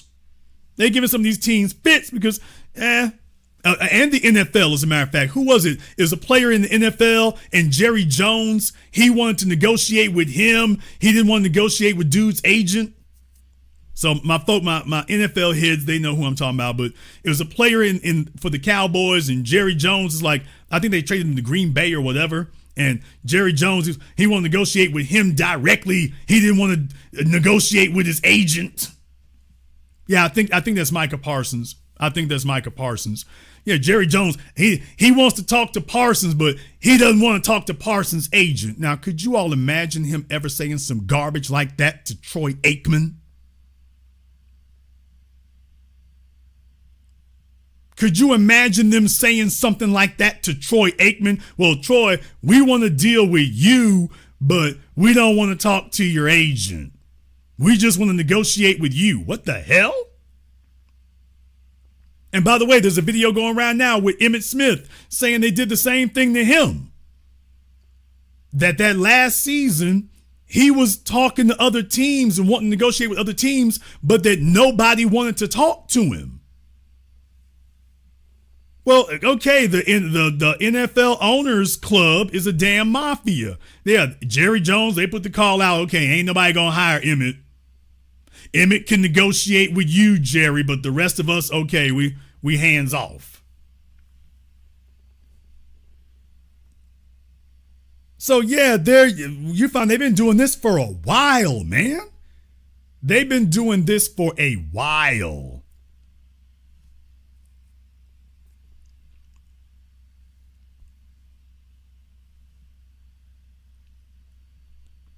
Just understand something, y'all. I mean, one of the reasons that having an agent is advantageous is because agents, especially if they have a number of players under them, just understand the agent is like if you got a good agent, he's like a coach. Because remember, he gets paid when y'all get paid. If he's negotiating for you all as a group, he knows things about each of your contracts. So you see, he's aggregating power, and that's aggregating power outside of the owners, which is what you need. Now, you might not be privy to what some of the other folk he represents is on their contract, but if you got a good agent, he ain't stupid, and he's a good general negotiating well, he knows what's in all the contracts. This gives him power to negotiate because he knows what the teams have said yes to. You're guessing what Jerry Jones will say yes to. If you got an agent, he's already been through the process a number of times. He knows what they will say yes to. You trying to figure it out, and you're hoping the man gonna deal with you, quote unquote, in good faith. And the point of having an agent is somebody who's seasoned and they've gone through these negotiations before, and they know what the breaking point is for these people and what these folks will say yes to and who they've said yes to in other places. So you can focus on your damn game. You're supposed to be focused on your game. Your agent is supposed to be focused on strong arming people. Your agent comes back to you and tells you, here's the number. All you really got to do is tell your agent, here's the number. Don't get nothing below that. It's like when you're selling your house, people.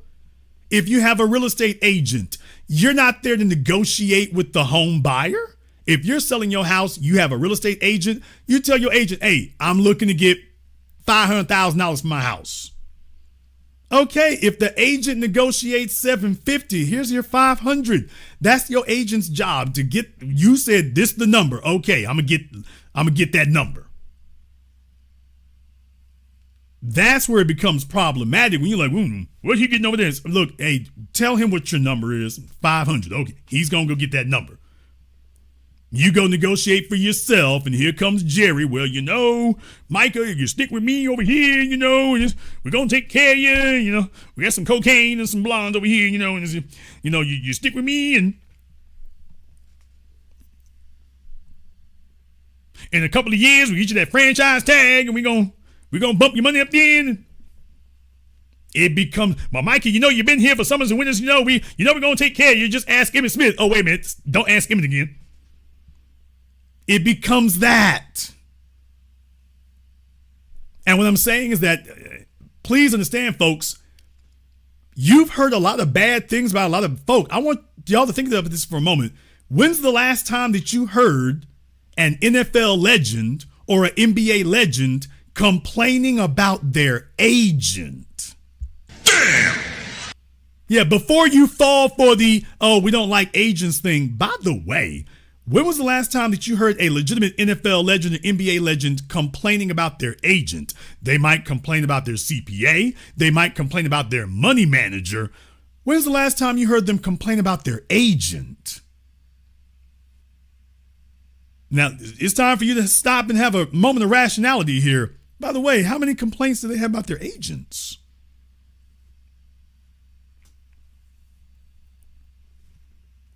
Yeah, when you think about it for a moment, you haven't actually heard a bunch of complaints about the agent. You've heard about other people. But if the agent doesn't eat unless you eat, the agent's going to make sure you eating good. If he only gets 10% of what you make, he's going to make sure you eating good. We got to get that. And what I'm saying is, imagine this, if you're on a team and 3 of you on that NFL team are represented by the same agent, every time he goes and talks to the team, he's learning more. He's becoming a better negotiator because he knows that they said yes to one person. He knows what they're offering to another team because he got a couple folk he represents over there.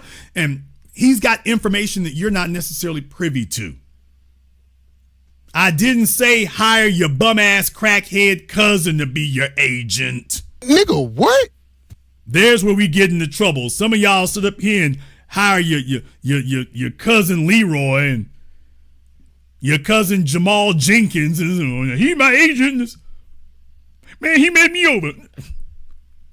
I'm not, when I say agent, I'm not talking about calling your cousin Jamal. That's not who I mean. I'm talking about a real agent.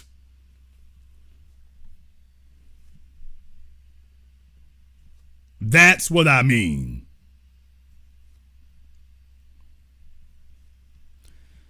So just keep that in mind.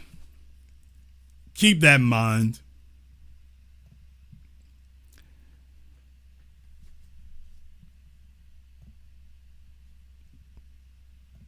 These folk gonna be having fits. They're gonna continue having fits there, but just understand this. And Stefanski, once again, just desserts will be if next season the Browns fire Stefanski and keep Shador. That's the nightmare scenario right now, because it'll be if they fire Stefanski. My only issue is if Shador does well, that'll be the team's excuse to keep Stefanski, which would be really unjust, as Stefanski's done and the owner done everything they can to sabotage the team. If Shador salvages this situation, they'll be trying to tell you how great Stefanski did. So there's the only issue I have there. If there's any justice, they'll continue doing what they said they were going to do and just get rid of Stefanski. And then that would send a message to everybody. Although I'm really thinking they're not going to do that because that would make it look like Shador is just too important and got too much power. That would make Shador look a little too important and look like he's got a little too much power. And do you really want to send that message? Because remember, once that wall broke in the NBA, that was over. You did not have an NBA player really that the team would get rid of the coach over till you got to LeBron. You couldn't really get rid of a coach even with Jordan. If Jordan was unhappy, that didn't guarantee you get rid of the coach. If LeBron is unhappy, oh, this nigga got to go. So since LeBron, now and they'll get rid of a coach if the man isn't happy. You haven't really seen that in the NFL yet. So if I think they don't want to send that image that, by the way, we kept Shador and got rid of Stefanski because, folks, that would just, what does that say? That said that everything we said all along was right. So we'll see how it goes. We'll see how it goes. Hey, look, here's the thing right here. Far as I'm concerned, y'all need to give Shador another 6 or 7 years. What? You've never had a quarterback, a player who was so harassed by the damn team he's on. No, as far as I'm concerned, he deserves another 6 or 7 years. I don't care if he doesn't win anything. I don't care if he never wins another game anywhere. You don't do this to somebody like that right there. He just got in the damn league, and this is going on. As far as I'm concerned, no, you can spot him another 6 or 7 years. Yeah, I don't want to hear nothing else. You can spot him another 6 or 7 years. They've done it for plenty of white quarterbacks. Yeah, for the way y'all been harassing and haranguing him, yeah, you can give him another 6 or 7 years. I'm good with that. That's fine. I'll give him 6 or 7 years to find his footing. On account of the fact if you had just done right by him when he got here, it's like, okay. The media circus he brings with him. What the hell is the circus? Is it anything like 9? What? So let me get this straight. 9 in the chat room, huffing and puffing and snorting. That's not a media circus. But Shador Sanders showing up with his daddy, that's a circus? What the hell kind of circus is a 2-man circus, people? Him and his daddy are a circus? What the hell kind of lame-ass circus is that? That's not even a rap group, except EPMD. People, white supremacy is hell, ain't it? Just whatever they say. It's a circus. It's him and his dad. And actually, it's just his dad. Where's the circus? I mean, by the way they talk, you would think that Dion showed up at the games twerking. Damn! The way they talk about the circus, you would think that Deion Sanders was on the damn in the end zone wearing a G-string, and that's what you would, and that his ex-wife was sitting there popping it with him. That's what you would think. Circus? He just walked in the room. Where's the circus? Because I like to be entertained. Deion's not entertaining just walking in the room. So where's the, quote, circus? Show me a picture of the fanfare. Yeah, Travis Kelce is sitting up here pushing the damn coach and yelling in his face. That's not a circus, though. You shut up. You don't know what you're talking about. Taylor Swift is sitting up there in the damn press box singing. But that's not a circus. Deion Sanders standing on the sideline, that's a circus. Taylor Swift hitting up her Spotify from the VIP box. Oh, that's not a circus, though. Travis Kelce is threatening to knock out the damn Andy Reid. And, okay. He's done it more than once now. Okay. Ain't no circus here.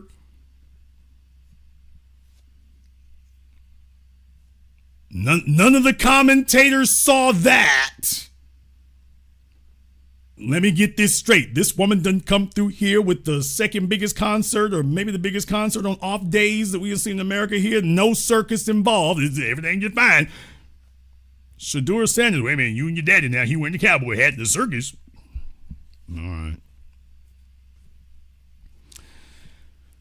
So as far as I'm concerned, hey, if that's the circus, we can make it Barnum and Bailey up in this son of a gun. And deal with it, nigga. We can make it Ringling Brothers up in here. But let that young man play. Let him get together with the fellas. Let them get out there and play. In any case, we're going to go ahead and wrap things up here tonight. I want to thank everyone, and I do mean everybody who has contributed to tonight's program on PayPal, Super Chat, Venmo here. Shout out to Mobile Noble. Thank you very much for your support tonight here, brother. To Arthur Kelly. Thank you very much for your support here, brother, as well, and everybody else here. If you are new here to the Black Channel, welcome to the Haven of Intelligent Black Thought. We do this every weekend, holidays, some days in between. Click that red subscribe button. Click that yellow notification bell. Join us each and every time that we're here. If you haven't been to our website, blackchannelfilms.com, check out our groundbreaking best-selling documentary work, blackchannelfilms.com. Trying to figure out which day this week I want to do the New Year's broadcast on, so it really just depends. I'm not sure if I want to do it on the 31st or the 1st, so I guess we'll see which one I choose. I might. It's been a while since I did this, but I might. Because I know it's been a while. Sometimes I go over. It's been a little bit, but I try to do the program on the 31st so that, you know, when the time changes over, I try to do it then. So I'm trying to decide which one I'm going to do this week. So stay tuned. I might do it on the 31st. And again, I might do it on the 1st. Depends on how things go. Got a few things going on, but we'll check out how it goes. I want to thank all of you for tuning in to tonight's program, live or recorded. Thank you all for liking, subscribing, and sharing. And this concludes tonight's broadcast of the Black Channel. I am your host, your brother, your humble servant, the Black Authority. And until next time, my brothers and my sisters from around the world, remember, Black is the future, and the future is uncompromised.